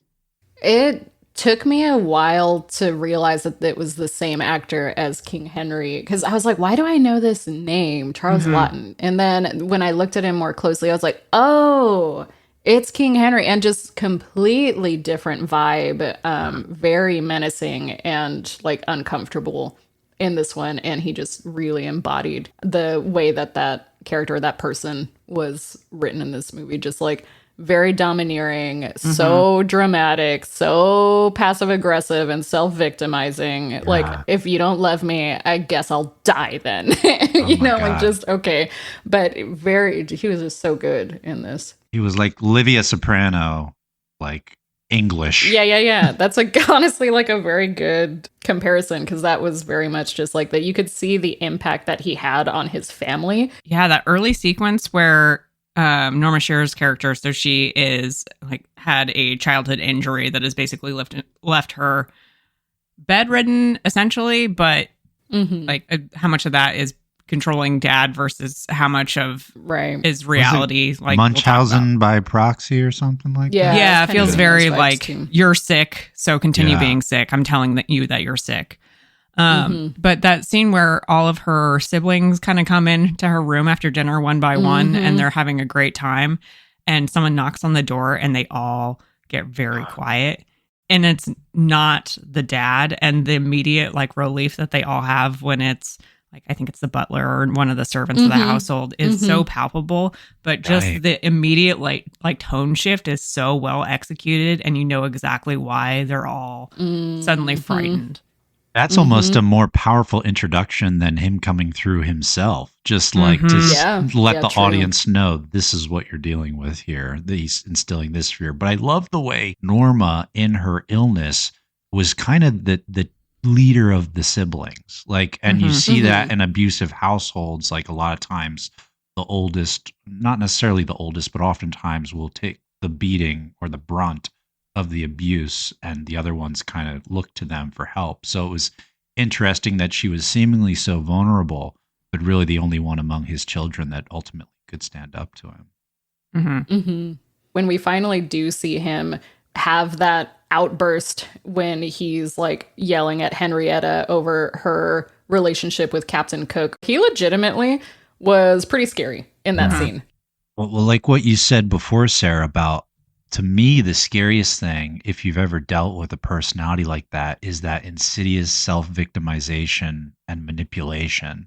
Right. Though I wouldn't like just fully do away with how also those types of outbursts and stuff are what undercut creates. Yeah. Oh, no. Yeah. It's just like, because that's part of it too, right? That has people walking on eggshells, right? Not knowing when someone's going to explode. So not only is he draining emotionally throughout, even when he's in a quote unquote good mood, right? But it's also just like, no, sometimes he genuinely does get very like frightening. Was I correct in my interpretation that he has like a sexual dynamic toward his daughter.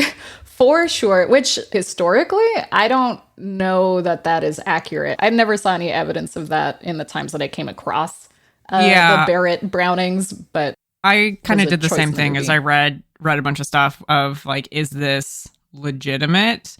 And the take seems to be that he was, you know, potentially very like emotionally abusive, and definitely he disowned any of his children who left the household. But there doesn't seem to be any evidence of sexual abuse. I believe that is coming from, I think that this was based on a play, or was an adaptation of a play, which did feature that and was kind of a like concern of like the contemporary period of like, it was, you know, a suspicion of, well, maybe this happened. And I know that when they were adapting it to screen, they were like, okay, we're not going to be able to include the like incestuous sexual assault sort of subplot. Subplot of this. And I believe Charles Laughton is quoted as saying like, they might be able to censor the script, but they can't censor the glimmer in my eye. Yeah. He's right. He's right. Yeah, because it's definitely there. Even throughout, even before he like towards the end almost seems like he's about to truly make a move on his own daughter. God, like even from the beginning, awful. it's just like, why is he so obsessed with her? Like this is and I think that's the moment like that almost happening. It like you can see it in both their performances and like the revulsion there, which is I didn't know if it was that there was a history of molestation and that he is not to my knowledge, which again seems kind of like a weird thing, which I'm still curious like why that was added into whatever it was adapted from. And I wonder if it was, I don't know if it was for the drama of it or just to kind of give the father additional things that are indisputable terrible traits, you know, so you can like really villainize him. But I know, so their family and he as well was involved. Like they had slave plantations in the British West Indies. So that's where they made their wealth. And I'm kind of curious if, because Elizabeth Barrett was very anti-slavery, was very like pro getting the emancipation and vote for women. She was generally on the right side of history, as was Robert Browning for all of that. And I kind of wonder if that, I don't know, just having, because being anti-slavery, even at this time, especially in America, was not as much of a like clear-cut issue. Well, how can we make him bad without focusing on the like slave plantation part of it? Oh, so you're saying maybe there was some whitewashing going on of that aspect. Right, where it's like we want to make sure that people don't. So they made like him a pedophile instead. But they made him, they made him an incestuous pedophile like, instead of the racism won't do it because half of our audience is racist. So we've exactly. That's a good point. But going back to performances, but I think Frederick March as Robert Browning and Norma Shearer as Elizabeth Barrett were really delightful. I was glad to see them paired together again. That we got to see them again because I really wanted to like Smiling Through, which is the last movie that we saw. Which we didn't. I just didn't love it again. Someone did. This was the evil version of Smiling Through, really. That's true. Oh my God, you're right. Yeah. So naturally, you two black-hearted demons love it. Yeah, it's true. I do think that for me, so yeah, I think all the performances are really excellent. There's some really deft writing here. I do think for me, it's a little bit over long.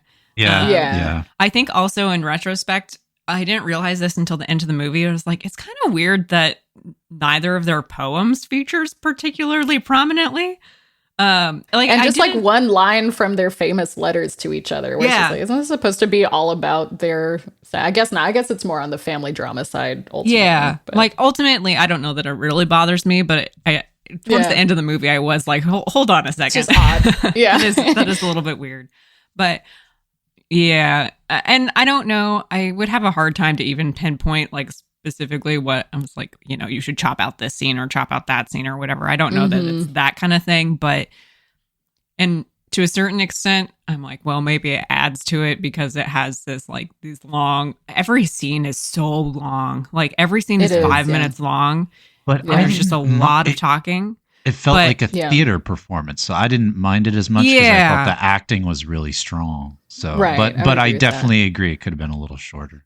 Yeah, I think, and to an extent, I think that the pace of it almost kind of is doing something for kind of setting the scene or like the tenor of how kind of like life can be really normal for 4 minutes of every long 5-minute scene, and then suddenly one thing will happen, and then it's very not normal, and it's kind of like is lulling you into this weird false sense of security, so that when those big sequences happen and there's tons of emotion happening on screen, or like Lawton is doing something terrible, that it kind of like punches you a little bit more effectively, but at the same time, I'm like, it feels overlong. Mm-hmm. Awful though that when she starts walking, my first thought was, "Oh no, this is not going to go over well." Like, I got wrapped into like, the abuse cycle. Yeah, right, and that's so true of that type of abuse cycle where you're just like, "Oh, things are finally looking up for the person who has been like abused in this household." That's gonna trigger something, you know. Yeah. So I think the movie handled that or like showed that very, very well, and. Just to kind of tie some of the similarities back to Smiling Through. So I don't know if you guys noticed this, and it was something that I don't think I brought up when we talked about Smiling Through, but Frederick March and Norma Shearer in Smiling Through. So they had some like heavier kissing scenes. Mm-hmm. Did you guys notice that there was like a trickle of spit connected between them in those scenes?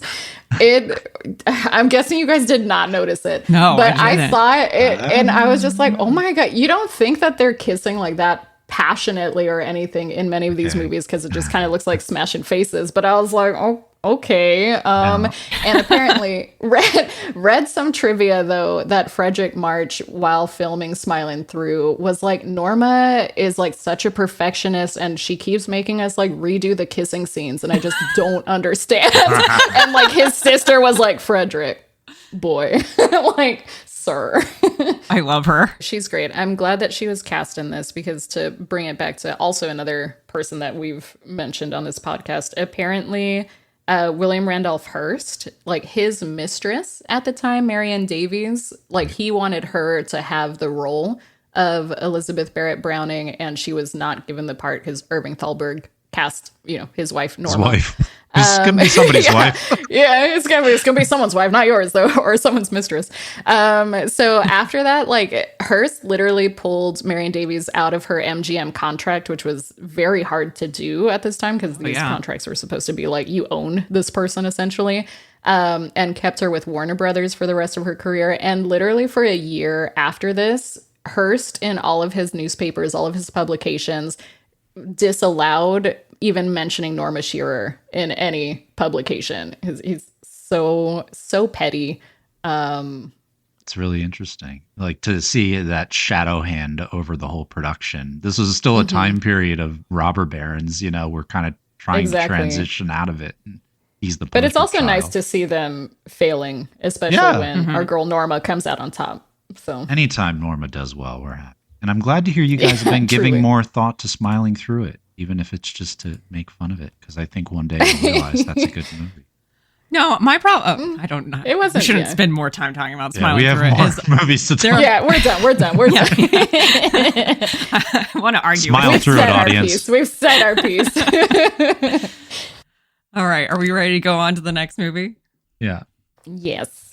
All right. So, in a drastic tone change, is The Gay Divorcee is a musical comedy starring Ginger Rogers and Fred Astaire, an early entry in what would become a long history of collaboration between these two stars. In The Gay Divorcee, the pair sing and dance their way through one of those it's only not creepy because they obviously have incredible chemistry love affairs, as Astaire's guy relentlessly pursues Rogers' Mimi while she's trying to scheme up a way to get a divorce from her husband. It's like the Terminator.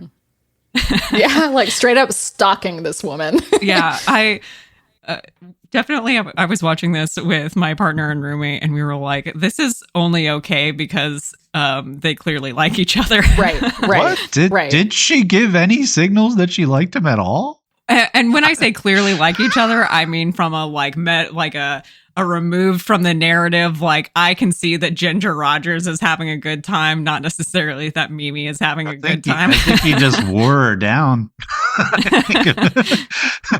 I was very excited to see our first like Fred Astaire Ginger Rogers movie. I did learn that apparently, because this was the second movie that Fred Astaire made with Ginger Rogers, and initially he wanted to establish himself as a solo dancer, so he like sent a note to his agent just being like, I don't mind making another picture with Ginger, but for this whole team idea, it's out. Like, I'm not doing the partnership thing. I don't want to be bothered with that anymore.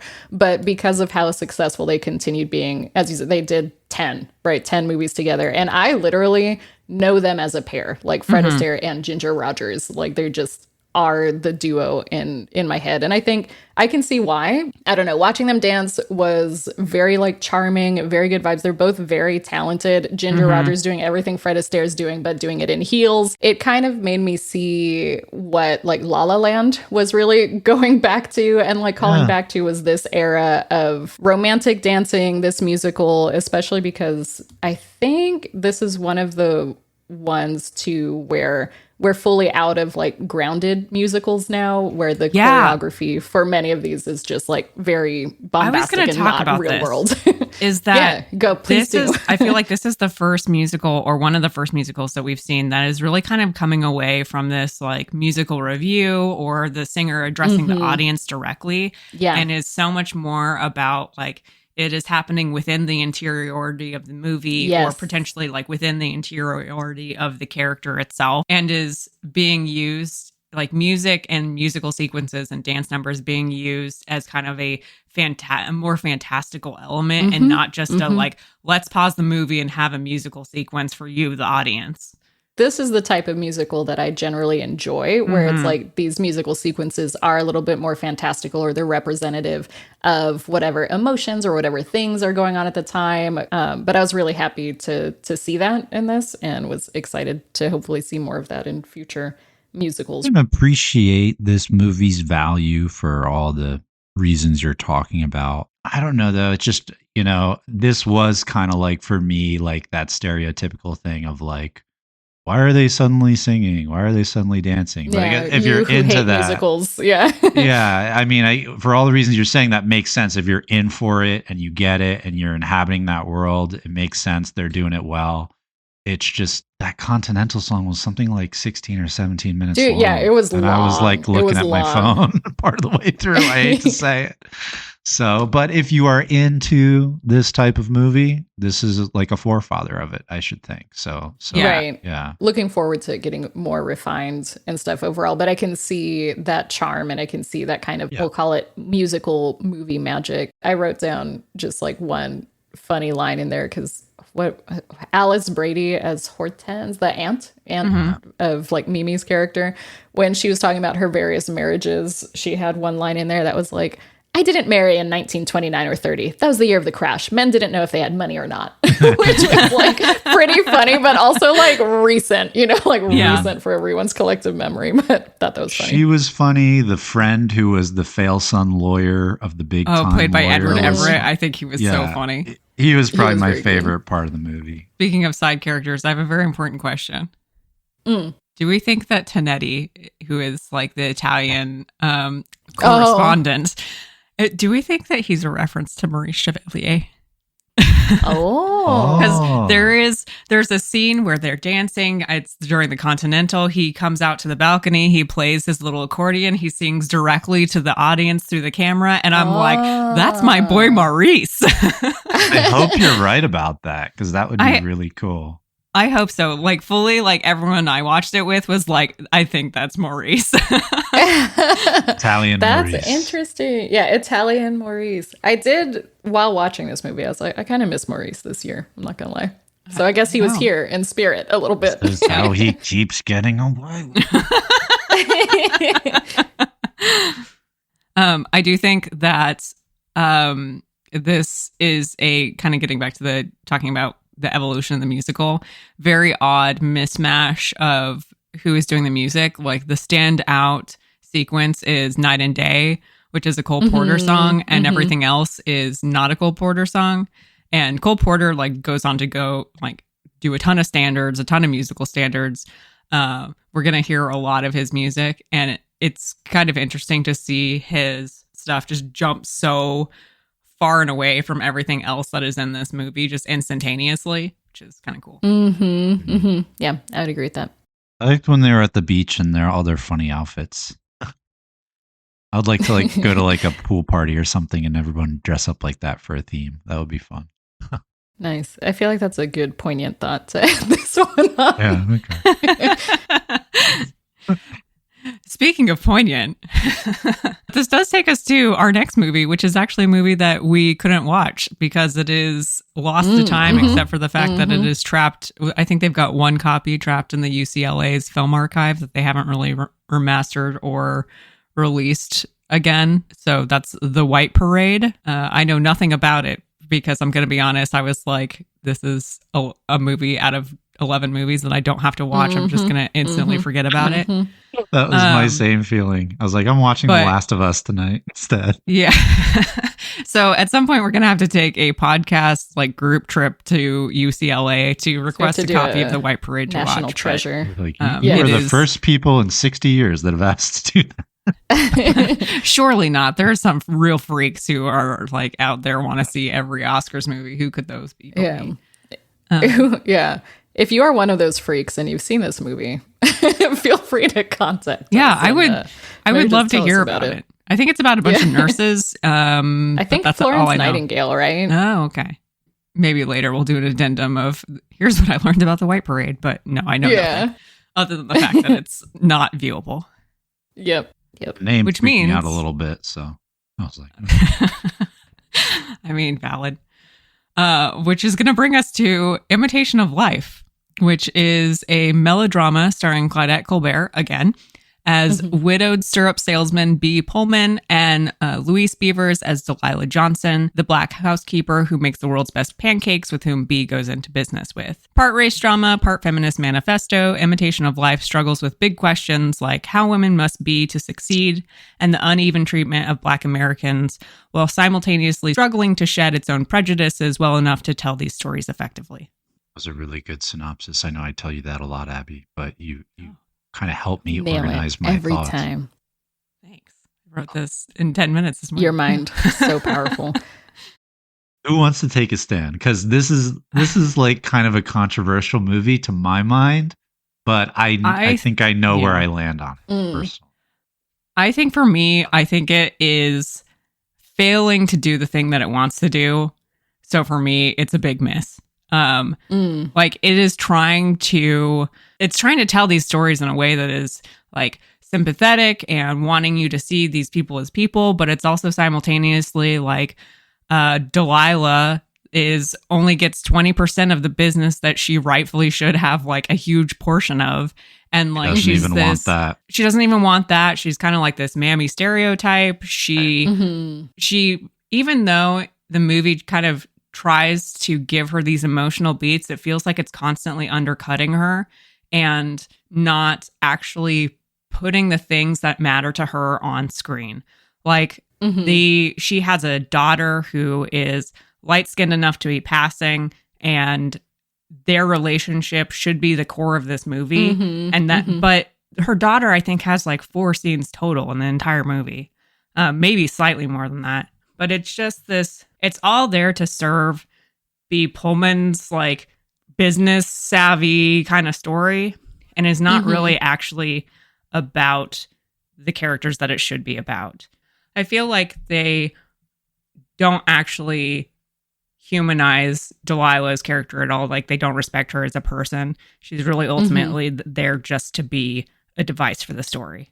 Yeah, I think there was more humanization to some extent of Paola, and a lot of that has to do with, I think, Freddie Washington's performance. Yeah, absolutely. I will say, so at like the time of its release, it was definitely considered like groundbreaking in its depiction of racial tolerance. By modern standards, it's definitely patronizing towards any of the African-American characters, especially Delilah. But I did learn in doing some research, like the 20% thing, because that stood out to me as well. So that was one thing that I was glad came up in research, that that share of the company at 20% seems actually unfair because no, it's it's just a like it's lot her, but of a it's very yeah. it's actually like many times more than what a typical licensing arrangement would be set at, even like in modern times. So for people who don't know that, it's like unfair exploitation, right? Where it's just like, no, she should have like way more than that. I But watched it Succession, actually so I know. reflects.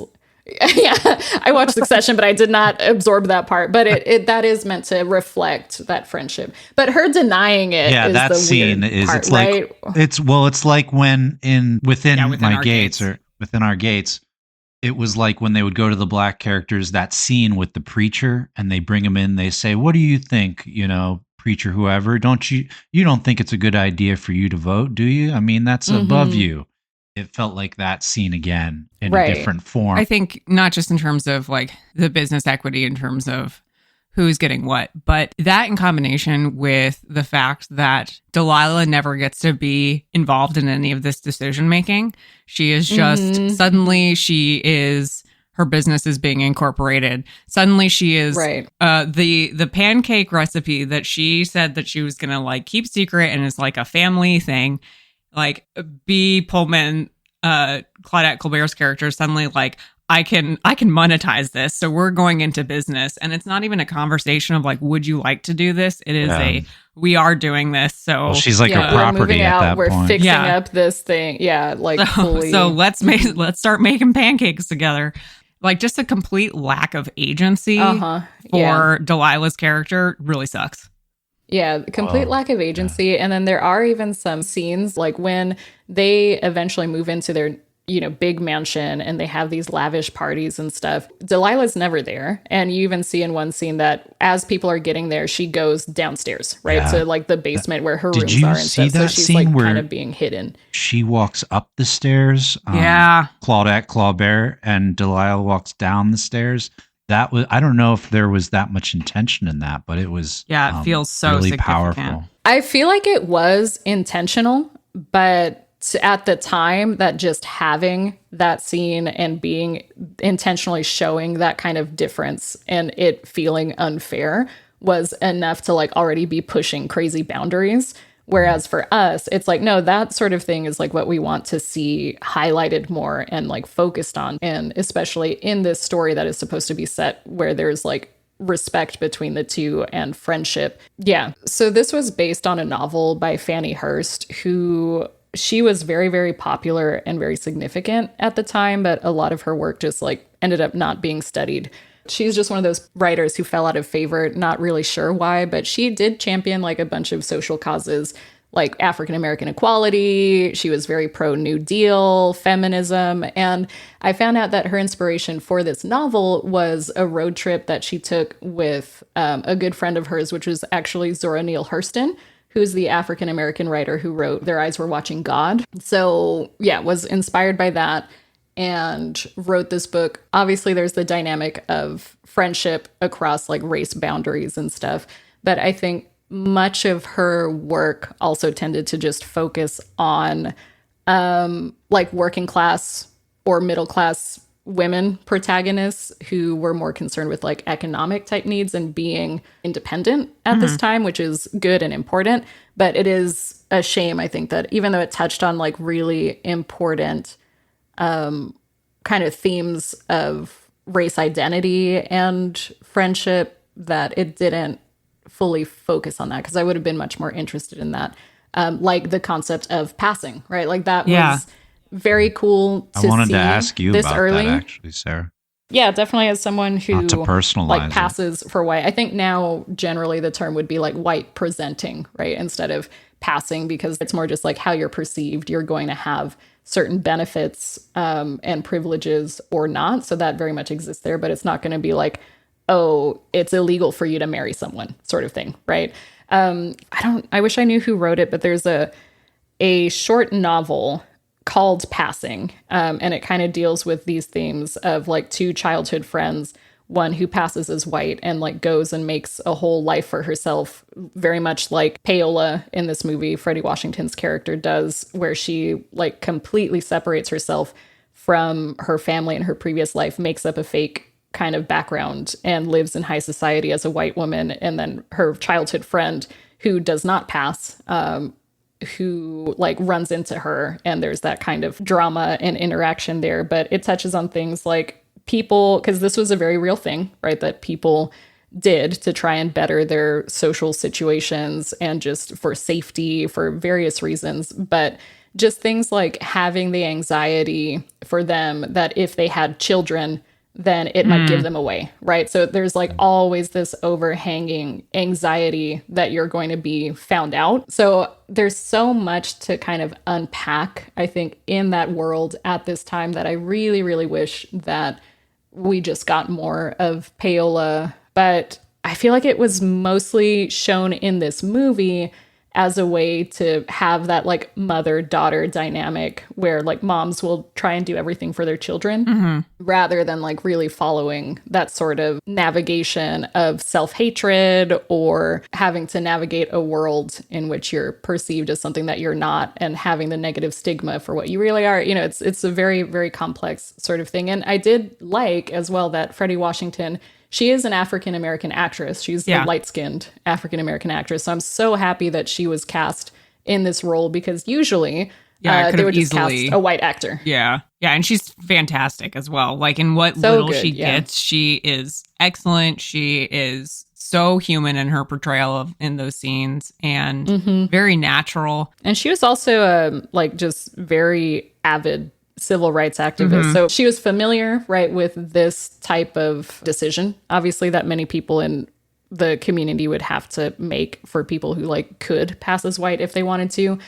She never chose to do that, but was obviously very aware of that in her life. It feels like her performance and to a certain extent her character writing even is very grounded in a sense of reality in a way that, I don't know, it really bothers me how much the character of Delilah Johnson feels very ungrounded from reality. Like the fact that she goes to go pick up her daughter from school, like that whole like social dynamic is like, there's no way she would be ignorant of that. So the fact that she shows up and it like, for lack of a better way to put this, like blows her daughter's cover, like there's simply no way she would have ever not perceived that as a possibility. But I think that's a story tool for the audience too. Effective as a story tool when her daughter's a child in school and maybe Delilah does not know, right, that her daughter is passing. So I feel like that could have been treated with that same sort of granted. Like this is her moment of realization. And how can she best help her daughter, you know, through like what she's trying to do or not trying to do, whether that's to like help her or help her see to like love, you know, whatever, however she wants to handle that. But like you're saying, she would be aware that this is something that her daughter is doing and something that potentially has very like real social consequences for good or bad to do. So then her, again, blowing her cover when she starts working as like a sales clerk is like, okay, why years later would she still be ignorant, so to speak, of what her daughter, you know? Like, and like, the point of that scene is like a different thing, but at the same time, like there is a way to, I think it would have been way more effective and powerful to talk about like how you kind of get ripped away from your children by the fact that these prejudices are existing. If like after days of being worried where your kid is, you can see your child, but you understand that you cannot go to them in that moment if you want to preserve your relationship with her.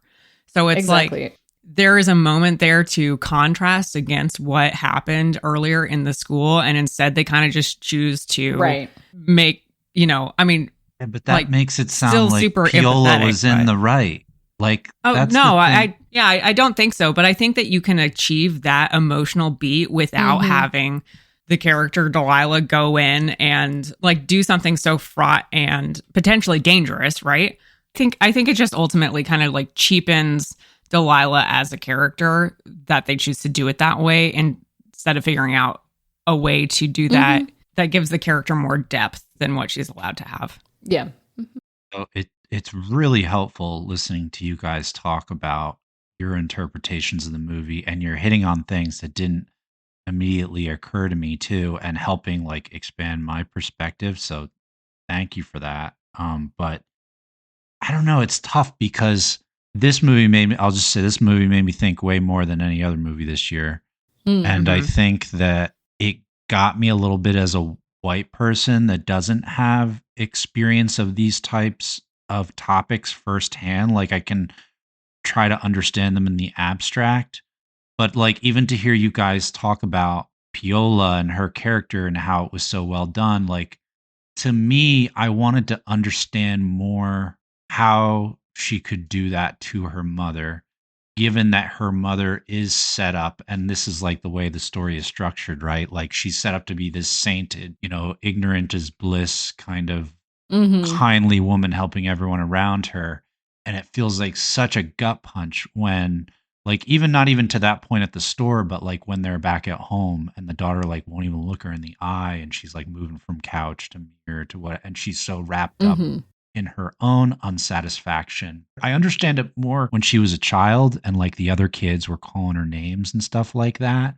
Why, for the sake of her well-being or even safety, you would want to try to hide your identity. I guess I have privilege in not knowing, how difficult that could be as an adult as well, especially in that time period. That all I kept thinking was, man, this woman has done so much in her life for you. She was the only one that raised you, and she obviously loved you so much, and like, you're turning your back on her for this reason. It was like so painful to me. But like I say, I can understand in the abstract for practical reasons and for own self-fulfillment given the racism of the time. But it really, like, it hit me. But I guess that is also like, Abby, you made a great point. It's more a reflection too of like the weakness of the movie's setting up of Delilah as this kind of one-dimensional character. But I think it works for white audiences, like a lot of white audiences, because it's like the black torture suffering thing that we've seen in other movies so far. And for certain white audiences, it triggers something in their brain, like guilt or stimulation or something, that it's like, I don't know. It's hard to explain, but it, like, wires got crossed as I was watching this, and I wasn't sure how to interpret it. So I liked that about the movie. So two things. I think all of that, like, Paola's character is meant to definitely portray a lot of the like internalized shame that people of color have, whether you're white passing or not, right? There are like attributes that society tells you are true of like your race as a whole, right? So I think she very much embodies that. So it's not just like getting picked on as a kid or anything, because she already has the misconception, because it wasn't even getting picked on. It was that the daughter of Claudette Colbert in this movie, I forgot her name, but just said that she was black. So that is not inherently an insult. It's not like picking on her or whatever else necessarily, right? But because it is such a loaded idea to be black at that time, that it affects her to that level. So again, she just has that internalized like shame and desire to be something that she's not, that I think probably resonates not only with various people of color, but also with anyone who has to hide any part of their identity that society or their families or whatever else tell them that they're wrong. Like, I'm thinking people in LGBTQ community as well. And the other thing to remember is that even towards the end of the film, like, she's still young. The actress obviously is clearly an adult, but I think they're supposed to be like 18, 19. So she is still very much in that age of thinking that, you're going to have your parents around for a long time. You're really just thinking about yourself, right? A lot at that point. I do think they went a little too far, and because of what you're saying, where Delilah was made to be so innocent and likable, that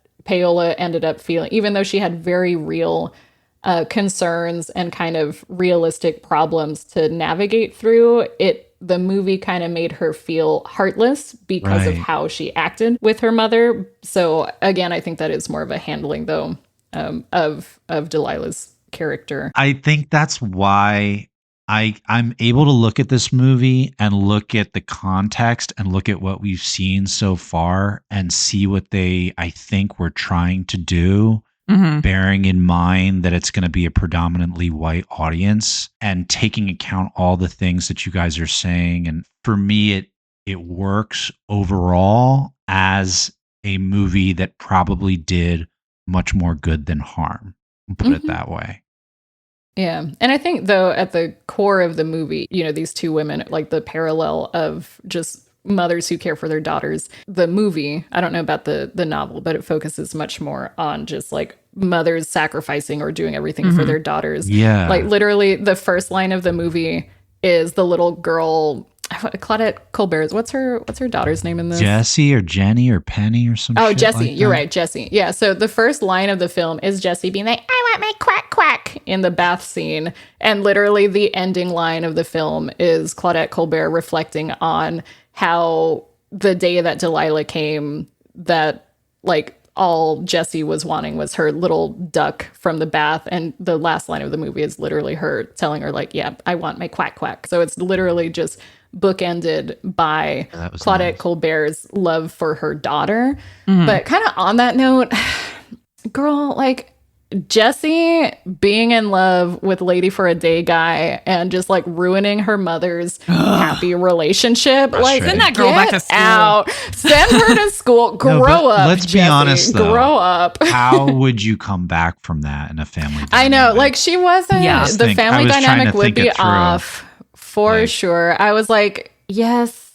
It's real. Like, she's not wrong in being like, no, our relationship is basically ruined because my dumbass daughter is in love with you. Yeah. But I'm just like, oh my God, send her away. Send her away. It was also her speaking to what you were just saying about mothers and daughters. She puts her daughter first. And it's also a little bit feminist in the sense that she's like, look, I'm totally financially independent. So you're cool and everything. But, you know, I'm going to go on fine. It is actually one of the first movies, speaking of feminists, right, where a poor but ambitious woman becomes a millionaire without help from any man. So it is, but a black woman, one of the first to do that. Yeah, she's still, which, but I'm also glad that. Patent. Come on. I'm just saying. Okay, all right. She stood on other shows, but still, like, it was technically like two women going into business together. And Ned Sparks, the great Ned Sparks, making another appearance. To give her like the bottle it or whatever sort of thing. That's like very human. Okay. I mean, like Obama said years ago, like it's what did he say that got over all the Republicans mad? I'm facing out now. Like, you didn't build that. That's what I'm saying. Right. Just walking into her like, you didn't build that. Which absolutely true, but still, come on, Delilah, let's get out of here. Prominent male character. No, you're right. I get where you're coming from. I'm just making jokes, but you're making a very good point. There was something else about. Oh, I am glad. While I was watching this, though, I was very scared. I was like, is she just going to steal this pancake recipe? Oh my God, she's going to steal it. Is this like, is she going to like completely cut Delilah out of it? But it was like, okay, no, this is supposed to be a more heartwarming friendship sort of thing. She tried to make Delilah a capitalist, and Delilah's like, hell no, I'm not doing that. She's like, I just give every dollar I make to my church and my community organizations. I was like, yeah, Delilah, I know you're meant out to be a simpleton, but I like that. Right. And that was another thing, like her very lavish funeral with the long processional and stuff, being portrayed in a very like dignified way was also pretty huge at the time. I just think that there was a depth to this in non-white character portrayal that we haven't seen so far, and for that reason alone, in mainstream movies, yes. I agree with that. I think it's that thing of like, I'm never going to be an audience member of the like contemporary audience. Totally understandable. Like, I can appreciate the fact that I do think that you're right, that this is like pushing the envelope for the period for mainstream movies produced by white studios and white directors and etc. Way more than anything that we have seen, despite the fact that we still are getting like some of these gross stereotypes. At the same time, like as a modern audience person, I'm like, this doesn't work for me because it's so many of the things about how this is made are like undercutting what it's trying to do. For sure. But at the same time, it could still be done way better. Still doing stuff for the contemporary audience of the time. Yeah, definitely. I like this one. Yeah, this was me. This one definitely made me like think a lot. Yeah, thought provoking. Just like I got through it. It was like, okay, I'm gonna have to think about what I think about this for a while. Yeah, I agree with everything you said. It's just, I think it's different gradations for people, and to me, it's interesting. Like, this is hitting for me the way I think Shanghai Express hit for you, whereas more I was the other opinion on that movie. So it's just, you can't really discern how it's going to land for different people. So that's why it's so interesting to talk about. I did think about you and Chrysanthus talking about Shanghai Express, and I was like, laying in bed formulating my opinions about this movie. I was like, I mean, this is kind of like the same. Is this really who this story should be told? Like the perspective of who the story should be told through. You taught me to make excuses for racism, and I taught you to be less accepting. A cultural exchange. So we're full circle. Full circle. Couple of good white people. We're finding our way. Incredible. Wow, podcasts truly do bring us all together. Oh shit, we still got another movie, don't we? We sure do. It's okay. Yeah. I think this is going to be a quick conversation. A quick way, yeah. Yeah, I think so. So our last nominee is Flirtation Walk, which stars Dick Powell and Ruby Keeler, who we last saw singing and dancing in 42nd Street. They play romantic leads who fail to see eye to eye or seem to like each other for the majority of the movie's runtime. The movie follows Dick Powell's Richard, an enlisted man who applies to and succeeds at West Point in an effort to prove that he's equal to his alleged rival in love. Misunderstandings and drama ensues. Only everyone seems pretty bored by the material, and it kind of fails to do anything fun. Mm-hmm. Yeah. Mm-hmm. Yeah. You know what is crazy to me about this movie? The director for this also directed A Farewell to Arms, and this is the most boring, bog standard, point the camera at the actor's direction that I've seen in a long time, and it's just crazy to me that that's the same person who did so many cool, weird things in A Farewell to Arms. I'm like, oh my God, this man was bored. But to be fair, so he also did Bad Girl, which this feels very similar to that to me. Girl is better. I would agree with that, and I didn't really even like Bad Girl that much. But from this, it was kind of cute here again, like Dick Powell and Ruby Keeler, they were in 42nd Street. They were sweethearts in that too. So I feel like we're starting to see just more of those popularized duos that studios are trying to push on everyone for movie sales. But Dick Powell, honestly, great singing voice. Like anytime he sang, I was like, okay, these are kind of like, I'm enjoying this. I thought he was very charming. It's so weird to me that this movie just constantly restarts every 20 minutes. You're right. There's no raising of the stakes. It just resets where people are. Like the first 20 minutes is like a meet cute love story. The next 20 minutes are going to be like a military school hijinks movie. The next 20 minutes is going to be like a weird show within a show, which frankly it like fails to do. I think it fundamentally it does something that 42nd Street does, which is there's a point in the like play that they put on where it kind of starts to break the boundaries of reality of what could possibly be happening on this, except that like it doesn't do it for any practical reason other than to put a car on the stage. Versus like 42nd Street, it's like doing something interesting in terms of like what theater and performances do as an audience and how you relate to it. Whereas this, it's just doing it because it's like, I don't know, we've got space on this downstage. We can stuff whatever we want in here. But yeah, it like constantly is just restarting and not actually going anywhere. Yeah, I didn't realize that until you said it, but it's so on the ball. And it felt like the stakes were not particularly high. I will say I enjoyed the hazing at West Point. I thought that was kind of funny. And in another dude's rock moment, as soon as he got through it, he's like, yeah, welcome. Like, you're my buddy now. Like, I don't know. It's like toxic masculinity, but presented in a positive way. So that I think that kind of stuff is like the best realized portion of the movie in terms of like who those characters are and how they're relating to other people and like what the point of what they're doing is versus. And I think that there are points in the very beginning where they first meet that are also very charming, but it just kind of fails to actually build on that and kind of wanders around for 2 hours. It's weird the way the main guy seems way more charming and fun in the very beginning, and then he just becomes like a sourpuss. And by the end of it, I'm like, am I even rooting for this guy anymore? That's what the military does to you. Yeah.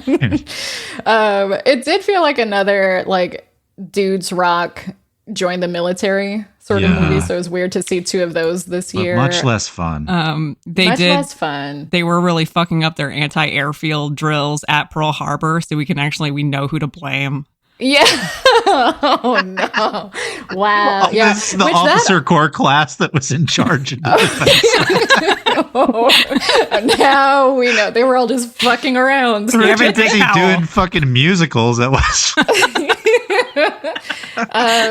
This also reminder, like Hawaii didn't become a state until 1959.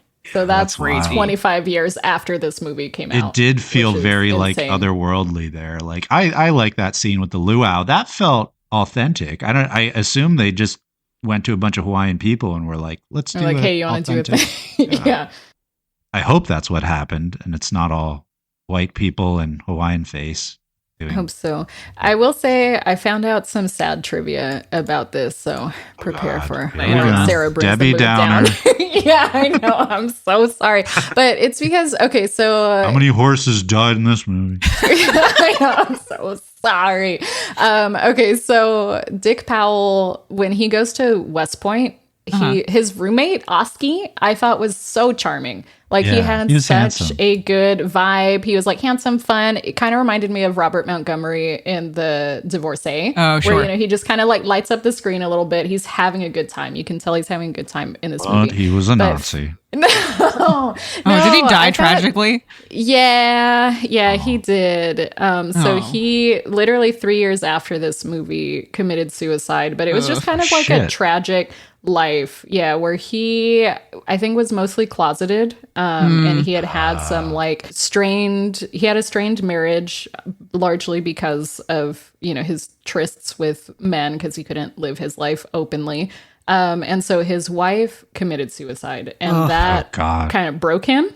And so he obviously became like a big drinker and ultimately just ended up committing suicide as well. So just really depressing. And again, really just speaks to how damaging that type of like, being gay can ruin your career and the studios have full control over your life and everything. And not only studios, but societally as well, right? So just really sad to see someone who seems so like, I don't know, joyful and like full of life and just having fun and knowing kind of what ended up happening with them. And that just as a whole kind of left me with that sort of bizarre feeling to sit with while we watch a lot of these movies, right? Where it's just like, it's an interesting and kind of sobering space to be in as we research people, and we'll find out all of their most like difficult moments in their lives, many of which are yet to come while we watch them. And so it just puts like our perception of the present into perspective, reinforce just like how briefly we're all here. We don't really know the highs and lows that we'll go through. And simultaneously, right, just like the long lasting impact that people still have, because this is a movie, again, 91 years old, and just still having, even for this movie, that the movie itself left me with basically nothing. Like this would not be a memorable movie whatsoever, but just because his brief performance in it would stand out enough to kind of look into him and then just really humanize just the people, right, who are making these movies and everything. So that was just a moment that I had while doing some research last night when I finished this movie. So it's very sad because he seemed like he could have gone far. Poignant place to close out our conversation, Sarah. That's a really moving thing to keep in mind about everything under the surface as we watch these. But, so sometimes it'll be good and sometimes it'll be bad, like the opera singer from One Night of Love, where it's just like well, that's all our nominees. What's the name of the movie that won this year again? It Happened One Night. Frank Capra movie. Frank Capra. I think it's on Criterion Collection channel. Just so nice. We can finally use your website instead of to try to use shady Russian websites. We may cut that out. The majority of these. Cut it out. Don't let them find this. Look, if these were more available to watch in a less slightly sketchy format, then maybe I would. No, I wouldn't. But if there's someone not Amazon. So I just need things more widely available that I can feel slightly less evil for giving money to. I wonder how many of these are available at the library. I don't know. Are still around. Yeah. For now.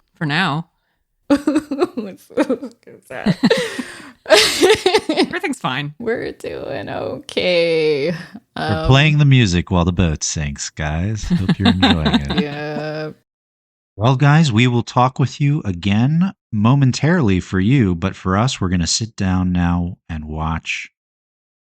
Fuck, I don't know what it's called. Leave that in. Happened one night.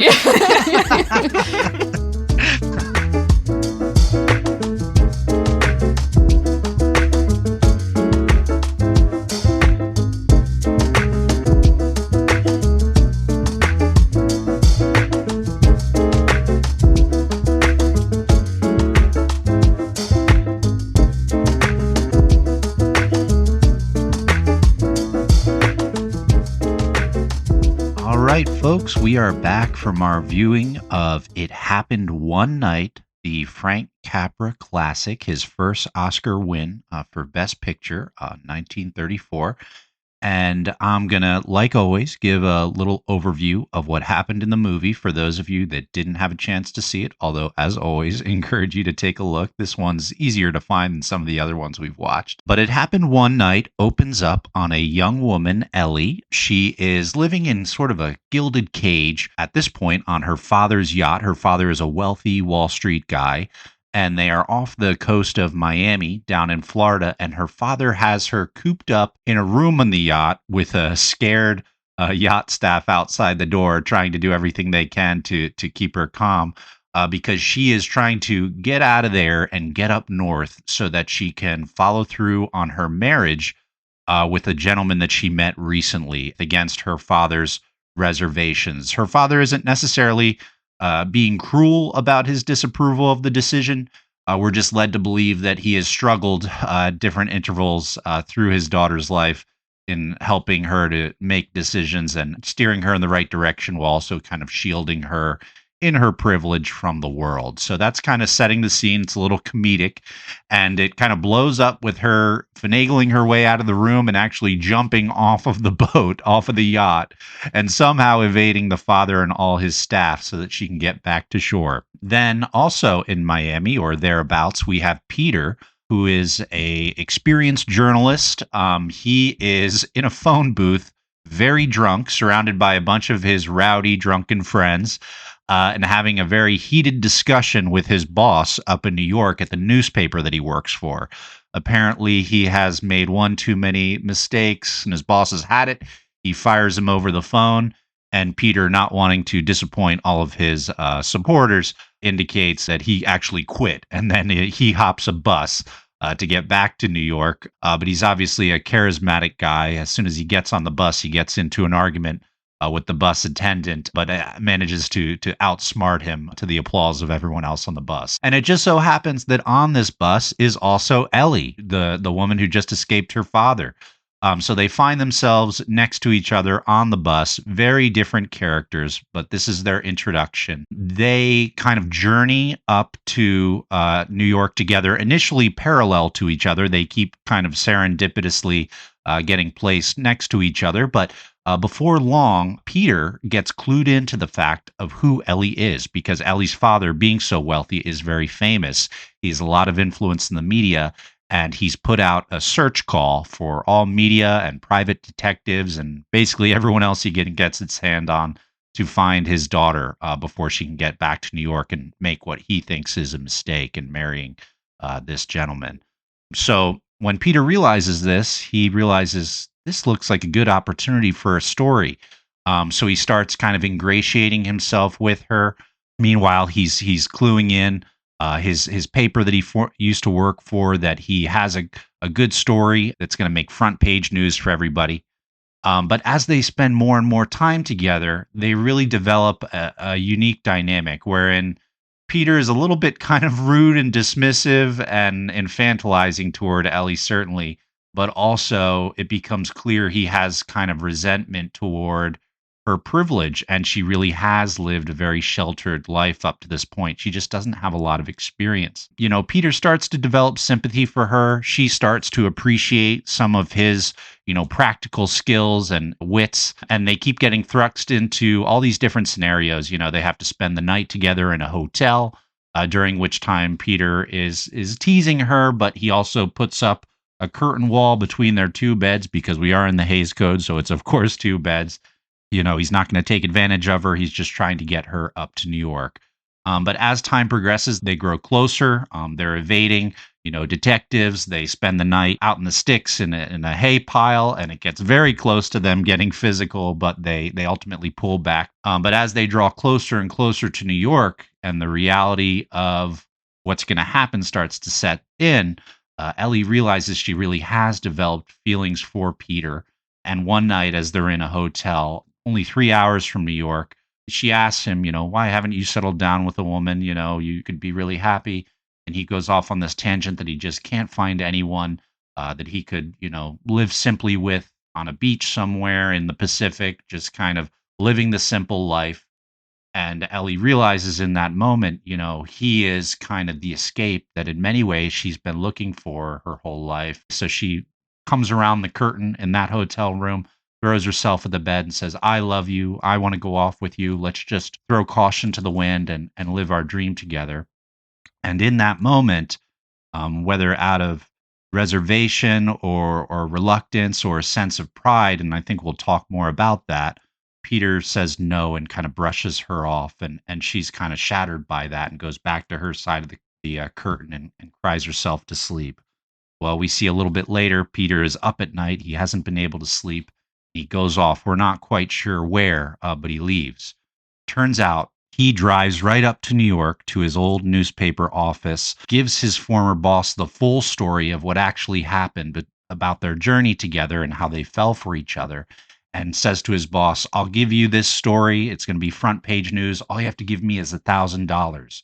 Because it's clear at this point that Peter, the main thing that was holding him back, he doesn't have a job or a dollar to his name at that point. So he doesn't want to take her out of her comfortable life into a unstable setting if he can't be a breadwinner in a way for her. So he does that, but before he can get back to her with that money, she wakes up and is woken up by the hotel attendants that figure Peter skipped out on paying them, and she tragically thinks that he's abandoned her.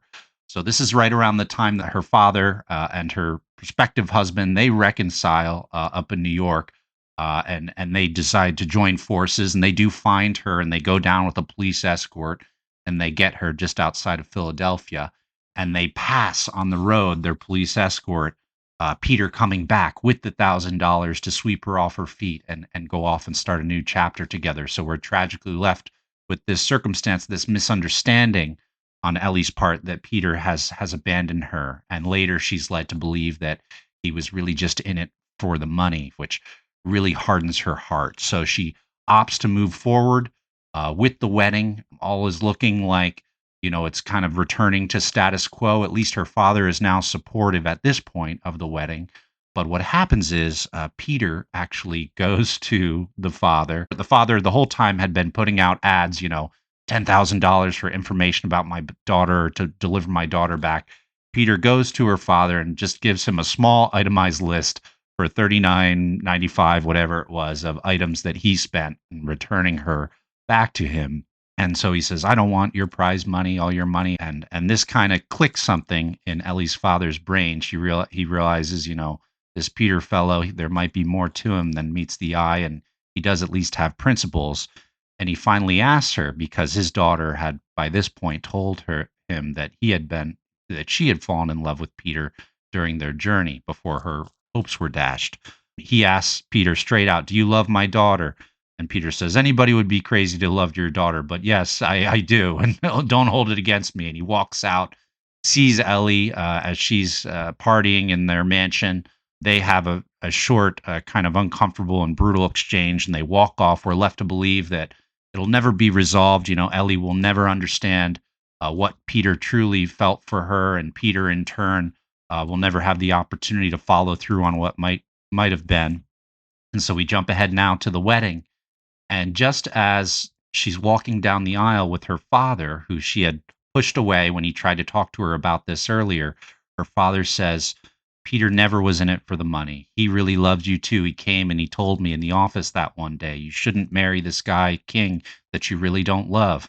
Although he's waiting to the last minute now. She's in the dress walking down the aisle. So the wedding starts and it gets to that point, that classic point where they ask, do you take this person? And we have our first bride runaway. She dashes off the altar to everyone's shock and chagrin. People are following her. She hops in a car and rushes away. And her father looks on kind of approvingly, seeing that she's finally found some purpose and has made a definitive decision in her life. So we jump again now. The marriage that she was going to have with this fellow king in New York, that's been annulled. He's been paid off handsomely by the father. And then we see new hotel attendants up. I think it's around Niagara Falls, I think. And they're talking about Peter and Ellie being in a hotel room together. And they're saying very strangely, they asked for a curtain and a wire and trumpets. And this is all in reference to the earlier scene when they were first in a hotel room together and he set up the curtain. Well, now we see that they tear the curtain down and finally have an opportunity to be intimate and to be truthfully loveful to each other. So a heartwarming ending, bit of a roller coaster, a lot of misunderstandings and holding back what you really feel without saying it, and stakes raising because of that. But definitely par for the course with Frank Capra, but really eager to hear what you guys thought about it. I was definitely really happy to see that we had another Frank Capra, Robert Riskin duo. They were the ones behind Lady for a Day in the previous year of the Oscars, which we really loved. Abby, not as much, if I recall correctly. Correct. Which, is it fair enough? But no, I was really happy to see them back in action. I think this one similarly had the same sorts of, well, maybe not same sorts, but had equal parts like enjoyable humor. And I don't know, I feel like it was kind of lacking. Lady for a Day had a lot of heart. This one seemed like much more of straightforward kind of romantic comedy, screwball comedy. Clark Gable playing largely like the straight man throughout, and he was fantastic in this role. I think in a lot of ways, I almost feel like he, for me, carried the movie a little bit. Like he kind of dominated a lot of the scenes that he was in. A lot of that is going to be the writing and the dialogue. But I know this movie was very influential in creating a lot of the like rom-com tropes that we're still familiar with. Like this is the road trip romance, right? They butt heads initially and then they fall in love along the way. So a lot of those dynamics I think would be really familiar to modern viewers. But this is where that started and several other things. One of which, I guess I'll just go ahead and drop this trivia. But Looney Tunes, obviously very, very influenced by this movie, both in the sense of like the scene where Claudette Colbert shows her leg to stop like a car while they're hitchhiking. That Great obviously scene. got picked up from this movie. Great scene. He's trying to flag down cars for a good 10 minutes with all his different... He says, I'm really experienced with hitchhiking. And he has all these different facial expressions and hand motions to try to track people down. Well, about 20 cars go by. And this is her kind of flipping, Yeah, it was so funny. flipping the tables on him and saying, I think I got this. And she walks up and puts her leg out. And the first car slams on the brake. Very comedically. So good. So that was funny. Good to see. A lot of Clark Gable's mannerisms in general got lifted from this movie for Bugs Bunny. And in that same scene, Clark Gable's character, Peter, he's munching on a carrot while he just is doing his fast talking up about his own skills about hitchhiking. And that is literally where Bugs Bunny and his carrot come from. No idea. Mind blown. Rabbits, they don't love carrots. All right. This was literally something that Looney Tunes popularized to the point where now it has influenced how people literally think of rabbits. Insane to me. I had no idea. Yeah, that's wild. I love this. Feel like this was better than Lady for a Day? Yes. And so I stand by my Lady for the Day criticisms where I feel like that script is not as focused as I want it to be. Whereas I feel like this has a really fun through line. Their relationship is really great. The scenes are really focused. I think it's very cool that we get like these episodic kind of moments through the script as they travel along on their little road trip. Kind of has similar themes to that movie in the sense of like the crossover between high class and low class that we saw in Lady for a Day. But it feels like this has more of a kind of grounded in reality sort of concept of what that looks like on a day-to-day. Like, I love that scene where they get the little cottage for a couple of days and Ellie has to go take, like, she's going to go take a shower, and like obviously the meat of the scene is to the point where she gets to the line and like cuts the line immediately to go into the shower and then gets laughed at. But the moment right before that where she's walking through the like campground essentially, and you just see like all this life, kind of like what normal people are doing. Like obviously the scene where on the bus where there's essentially, it's basically like the prototype for the scene in Titanic, right? Where everyone's singing and having a great time, and it's that Titanic scene where it's like, ooh, actually hanging out with the lower class is fun because oh, that's true. Yeah, that's exactly what Rose does. But then the like punctuation of that, of like, yes, this is fun, but then there's also the boy with his mother who hasn't like they haven't had anything to eat, and like so that balancing of like what that actually looks like, and the thing with the guy where they hitchhike, where at this point, they're out of money, and Ellie wants to go basically ask the guy who picks them up to pay for food because she's refusing to eat these carrots that Peter has picked because she doesn't like uncooked carrots.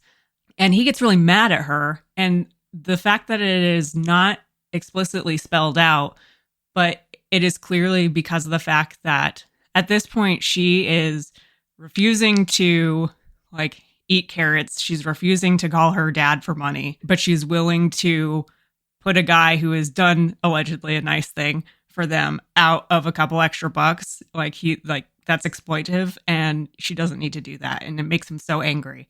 And I think that it's just a really great interplay between those two classes and feels so contemporary and super honest to the period. We've watched a lot of movies this year that are about, and I think that this is common, right? It's happened a lot in previous years too, where we watch movies about people in the upper class and don't touch at all the lower classes. Yeah. So kind of very cool. I always like to see that kind of like crossover and that touch of reality essentially. But in a compelling way. Yeah. Not just like that State Fair movie. Like this, the interplay between the two highlights like the strengths and weaknesses of some of the character traits associated with both classes in a really interesting way that I think Capra just nails, unlike anybody else we've seen so far, arguably. Yeah, because I think it's just treated as like this is a real thing that exists in the world, and these dynamics exist in the world, and how would these characters like realistically navigate them? So it's not a movie that is like about highlighting either one of those things, but those things exist as part of this world because they exist in the real world, right? And that's like a big part of what was her? Ellie? Ellie?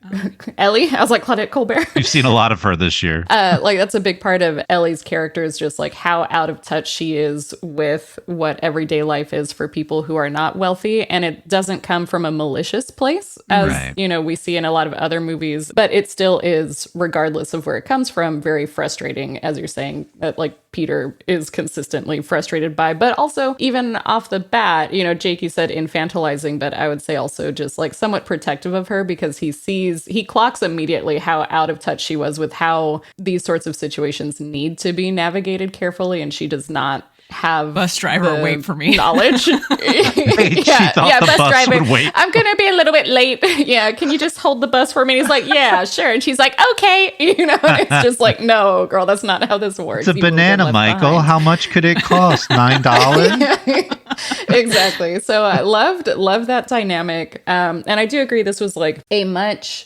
more straightforward, tighter script. It also made for like a simpler movie in a lot of ways, but a simpler movie that like really nailed what it was seeking out to do. So I can see what you're saying there. Interestingly enough, the movie during production was not viewed in like with that much trust or faith. Like Columbia didn't think that it was going to do very well, so they didn't really waste money advertising. It was like secondary theaters, and Columbia at the time was kind of like a poverty row studio where it's just like, oh, this is the B movies and C movies, and where a lot of the other bigger studios like MGM would like loan out some of their bigger star actors as like a punishment when something was like wrong. So that's how I think Clark Gable joined this film. And Claudette Colbert famously after filming this had called, I forgot if it was a friend or an agent or who, and she was like, I literally just finished making the worst picture I've ever made. Like really? No one had, yes, wow, no one crazy. had trust in this movie, which is absolutely insane, to the point where, because she was nominated for Best Actress and she won,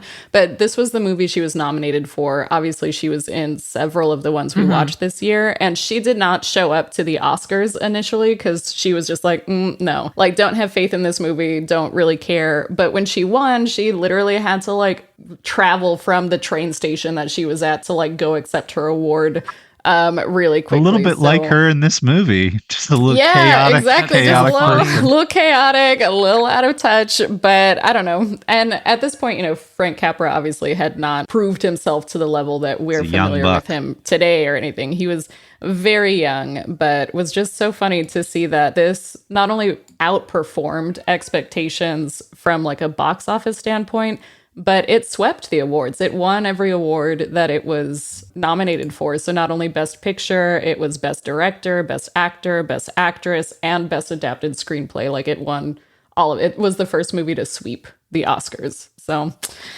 I don't know. Guess everyone was wrong. Is what I was saying. It's kind of, it plays into Capra's themes of, you know, the humble, quiet moments in life and the simple instances of kindness when they cumulatively come together. It's like one of the most inspiring and life affirming experiences you can have to see that put to film or in storytelling. I think he just has the eye and the patience for it.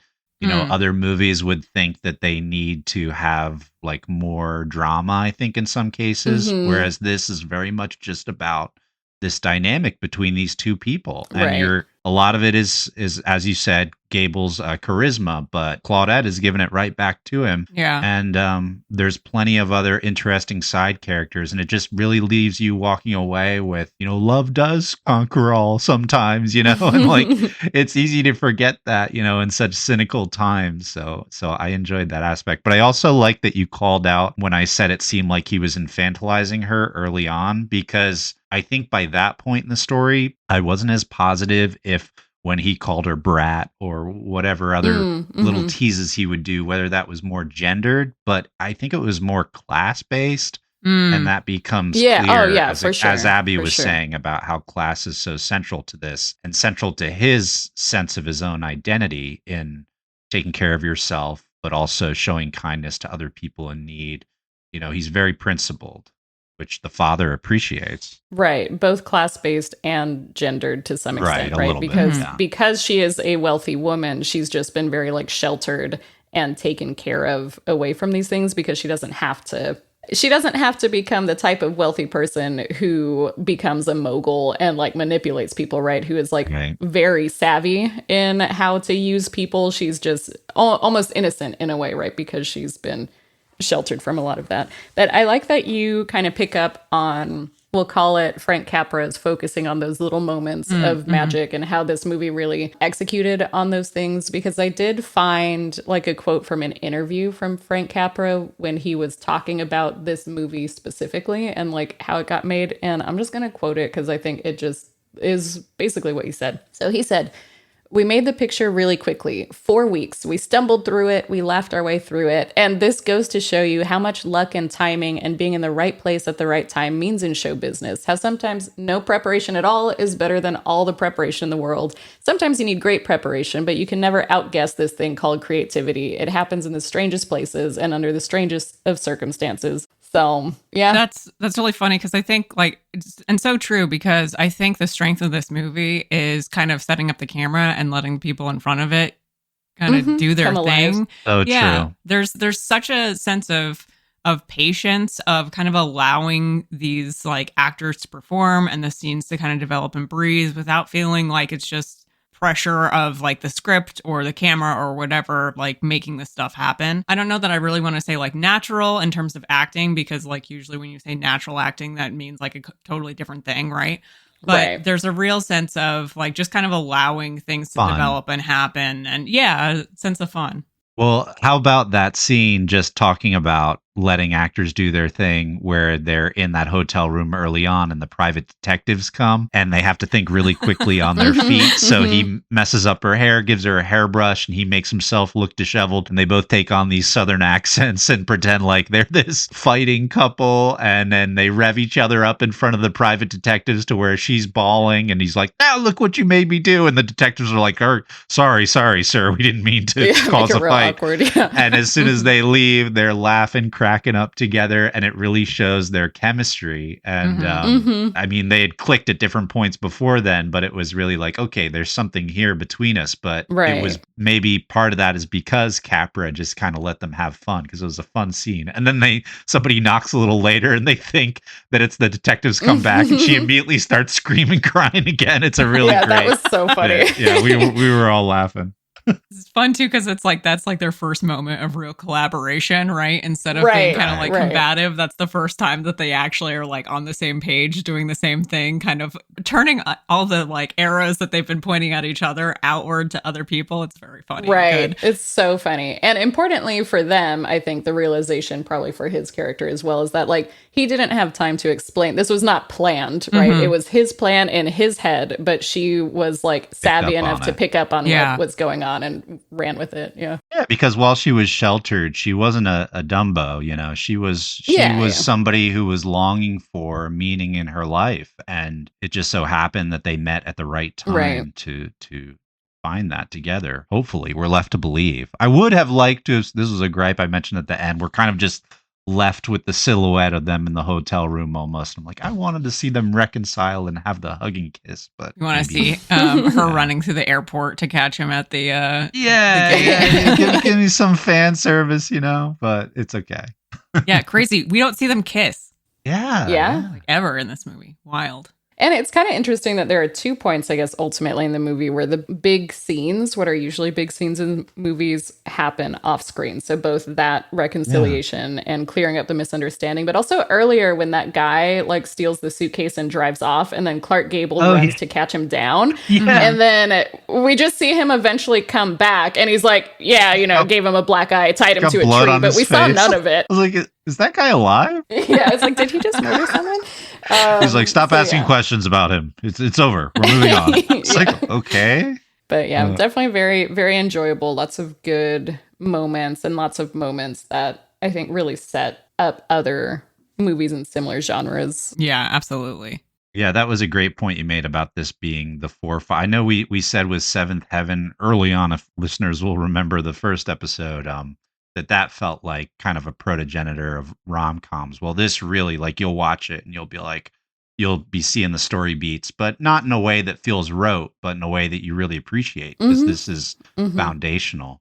But just to go back to the acting for a second, not to be pedantic about it, but one of the first thing, and she had a great year. Love Claudette. I mean, she was Cleopatra. She was in a really deep movie about race relations that had us racking our brains talking about it. And then she was in this playing kind of a romantic lead. So what a range. But I will say one of the first things they teach you with acting, just because you sound breathy doesn't make it more dramatic, you know? So it's just to say we're watching the evolution of performance here in real time. And it's not to take away from the great job she did in the movie or other characters that did this too, but there's still that sense of, my God, yes, let's get there. And as an audience member, that's supposed to tell you, oh, this is serious. We're moving. We're fast. Right. Yeah. One of the things that, our favorite Norma Shearer does sometimes, where I'm like, for sure. She has that when in really high drama moments, she starts to get that like weirdly like artificial line delivery, and I see it like every time now, and I'm like,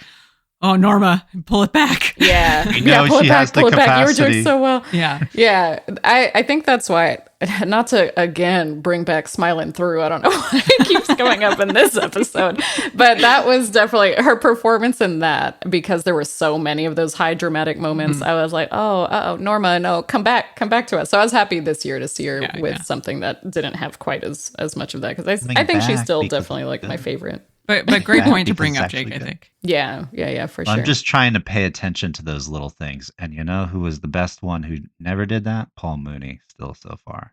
God, he's so good. And we will see more of him. We will see more of him. Good, I'm so excited to see more of his movies. Dang, that movie. Chain Gang, for those that don't remember. I'm a fugitive from a chain gang. Probably my favorite acting-wise movie.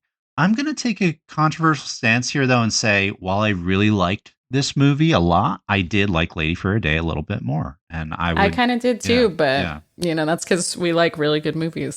So I'm just kidding. Well, we can't all be swayed by the delightful hijinks of a group of criminal mobsters. So they were so cool. Dave the Dude, Happy. I mean, those Shakespeare. I mean, come on, that's the opposite of who they are. Good. That's a great. Yeah, I agree with, but I will say, like, I don't know, Apple Annie made me cry a couple times in that movie. So especially early it had both things. It was good. It had fun. It had heart. This was a way more personal movie. Yeah, and just like I said, simple, but not in a bad way. Just like if you watch this, it is enjoyable, and it's like got a lot of really great things for modern viewers and stuff. And I think it is to its credit that even though many of these things became like tropey later on, it doesn't feel particularly like tiring, even as a modern viewer, to see some of these things again, to come up. So yeah, you're right. Because like there are some times when you go back to a formative text of a genre or something like that, and it's like I have now, because I grew up in the 90s and early 2000s, I've seen a billion rom-coms, and it should be boring to see the start of all those tropes, or the start of quite a few of those tropes, but it still kind of feels fresh and new and good. I do think can't be understated how much a difference having a really beautiful print quality makes for the film, because I mean, this movie looks terrific. The print quality that was available to us was really good. I think Criterion Collection, pay us. Criterion Collection. I think that you can really appreciate a bunch of the blocking and lighting and that sort of thing in a way that was frankly impossible in a lot of the movies that we watched this year, because the availability of the stock is really bad. But so I think to a certain extent, like that also helps it feel very modern and new, or like contemporary in a way that some other stuff didn't. But also I do think that a lot of the direction and some of the movies we watched this year was not particularly, like, let's say, enthusiastic. Yeah, you said it when we talked about some of the nominees this year, but there were things I liked about a lot of the nominees. None of the directing really stood out. The epicness of Cleopatra was cool, and some of the choices there, but otherwise it felt a little hands off, I think, as you alluded to.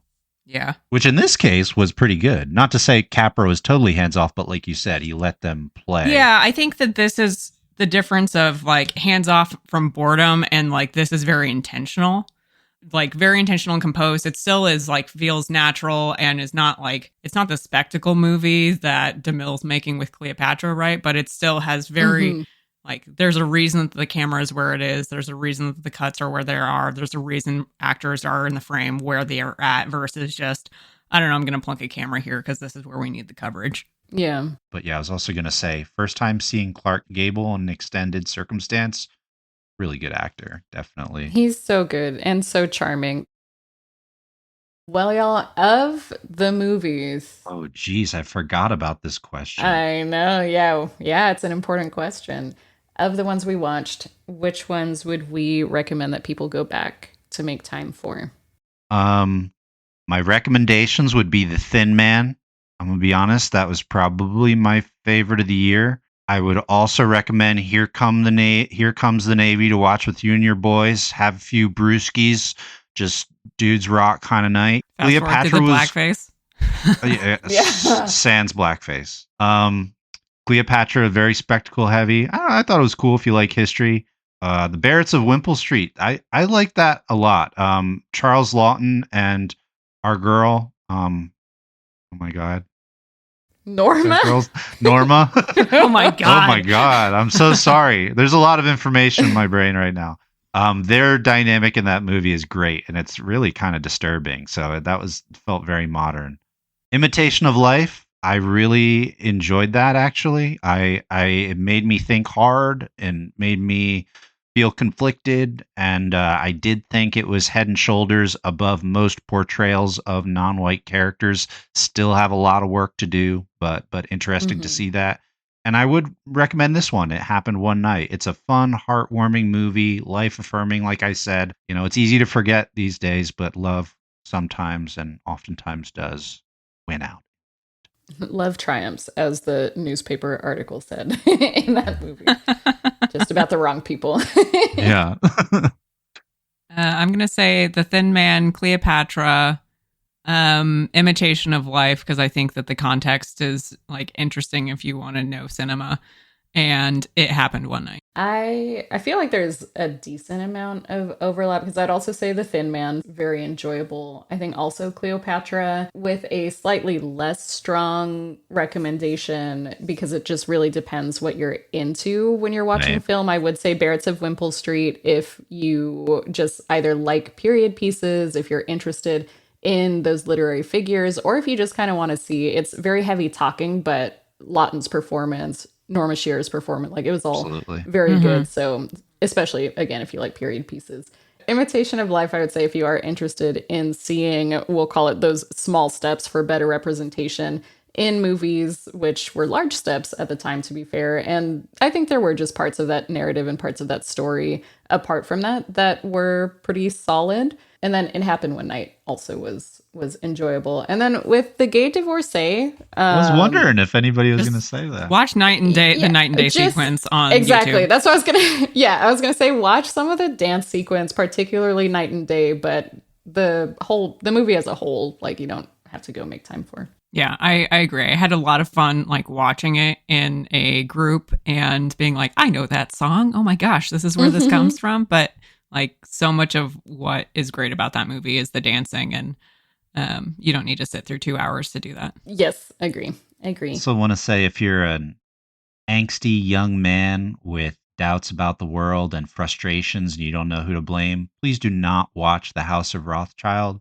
Just don't watch, and especially don't watch look at the comments under it either. God. What is with George Arliss being in the print on that movie is so terrible, and I'm like, this man must have been cursed, because the print on Disraeli was also just god awful quality, and I'm like, some force in the universe is like, we got to get rid of these. This looks ancient all the time. It looks like he's from like 1850, literally, when you watch him, Abby's talking about the print quality. Jake talking about the man. I mean, well, they combine together. Yeah, it's true. Yeah, no, absolutely. It's just like, he has one of those faces where the print quality makes sense for when you see him. You're like, oh yeah, this is one of the first movies ever made. Yeah, exactly. Okay, I feel like same order. Do we think that It Happened One Night deserved the win for Best Picture? I can't believe I forgot you were going to come out with these questions at the end. I know. You take a month off and suddenly you're all off your game. It's like a pop quiz. Just like I'm doing that. It's that question we always run into of like, what makes sense for Hollywood, quote unquote, versus own personal preference. As much as I like this movie, I just really like The Thin Man a lot. But I guess, this is more of a crowd pleaser. It Happened One Night. It's something I think everyone can identify with. I think maybe The Thin Man is a little bit more your wheelhouse if you fancy yourself kind of a quick-witted, person. I don't know. I don't know what I'm trying to say, but I would say, yes, I'm comfortable with It Happened One Night winning the best Oscar this year, but it's tough one. Yeah, I agree with that. I think for me, I don't feel like the production design or whatever of The Thin Man really holds candle to this one. It's a lot of like shooting in rooms and on sound stages. Again, great work for 12 days. My God. Good Lord. But I do think that It Happened One Night kind of leads the crowd for me here. I think for me, So The Thin Man was the most enjoyable. It happened one night, I think, just felt like a similarly enjoyable movie with better production quality and kind of better decisions and better bones. However, I honestly, if I were in the, I probably would have given it to Cleopatra. Yeah, that was, before we watched this, Cleopatra was my, like, I'm going to say Cleopatra should have won, but I think that I do. Why do you guys say that? To me, I think just like obviously a lot of it is going to be the production design, the set design, the costumes, just like the scale and spectacle of it. But I do think like overall, the story that it told for Cleopatra as well was like an interesting, we're going to call it almost like a biopic in some ways, a very like dramatized version of that. I think Claudette Colbert's performance in that was also pretty fun, pretty lively, better than this. Yeah, that's true. You could tell she cared about it more, I guess, ultimately. Low bar, apparently. So I just think it had like all of the pieces for a like solid movie. Yes, there was like melodrama and potentially some bad dialogue here or there, but it was a very like Hollywood accessible big movie production. So I think compared to all of the movies this time, I'd say that one deserved it probably. Yeah, it feels like the difference between good movie and like jazz hand cinema. Yeah, exactly. So I guess this year I'm in for the jazz hand cinema. I mean, I get it. Versus, my first note on Cleopatra is, my God, a real movie. Yeah, exactly. Well, when you said when you compared Colbert's performance in that to this, that's when it clicked in my brain. I was like, oh, you're right. Like, yeah. And you have all the spectacle of Cecil B. DeMille. They're out here making points. Yeah. Just sometimes I have them. Sometimes I don't. But yeah, that would be my pick. But I think overall, there were some solid ones, but I think another year where it's just like, we didn't need this many movies. We didn't need this many, but we had some really good ones. Like anytime we're talking that much about conflicting opinions on the best, that's a good, that's true. Speaks good for the year in my mind. Yeah. Thank y'all for joining us for this episode for the 7th year of the Oscars. We're looking forward to next month where we move on to 1935. We will slowly get out of the 20s and 30s. Halfway to the 40s, which is halfway to the 40s. We have to celebrate the milestones here, okay? Yes. So looking forward to the following year, I'm going to read out the list of the movies that we can expect to watch then. It is yet again another long list. Take a seat. Yeah, everybody get comfortable.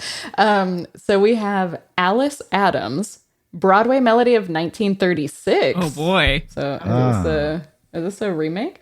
Captain Blood, David Copperfield, The Informer, The Lives of a Bengal Lancer, A Midsummer Night's Dream, Les Miserables, Naughty Marietta, Ruggles of Red Gap, Top Hat, and Mutiny on the Bounty. One of them sounded like the Wiggles or something. Was that like a Ruggles of Red Gap? Ruggles of Red Gap. That sounds like our first the Muppets, like our first Muppets movie or something. Everyone remembers the Ruggles from 1935. Yeah. I can't wait until we get to the next episode and we're like, oh my God, Ruggles of Red Gap is such a heavy, intense movie. Okay, we're sorry for making jokes about the Ruggles. I have great news for Ruggles of Red Gap. Are you ready? Do you know who it stars? Yes. Who? No. Charles Lawton. Yes. Oh, okay. How did you know that? I looked up Ruggles of Red Gap because I couldn't believe that title. Oh, okay. And I was like, I thought you just had that information in your head. No. I was like, should I know about this? No, absolutely not. Okay. I got briefly excited. I was like, ooh, is this going to be a Western? Ew. No. Your brief excitement disgusts me. We have all spectrum of opinions here. All right, I'm gonna wrap it up, I guess. I genuinely, all that's in my head is like the Ruggles, Captain Blood. The Ruggles versus Captain Blood next Saturday morning. That could be the outro. Like, thanks for joining us. See you next time. Bye. Yeah, thanks for joining us. We will see you next time.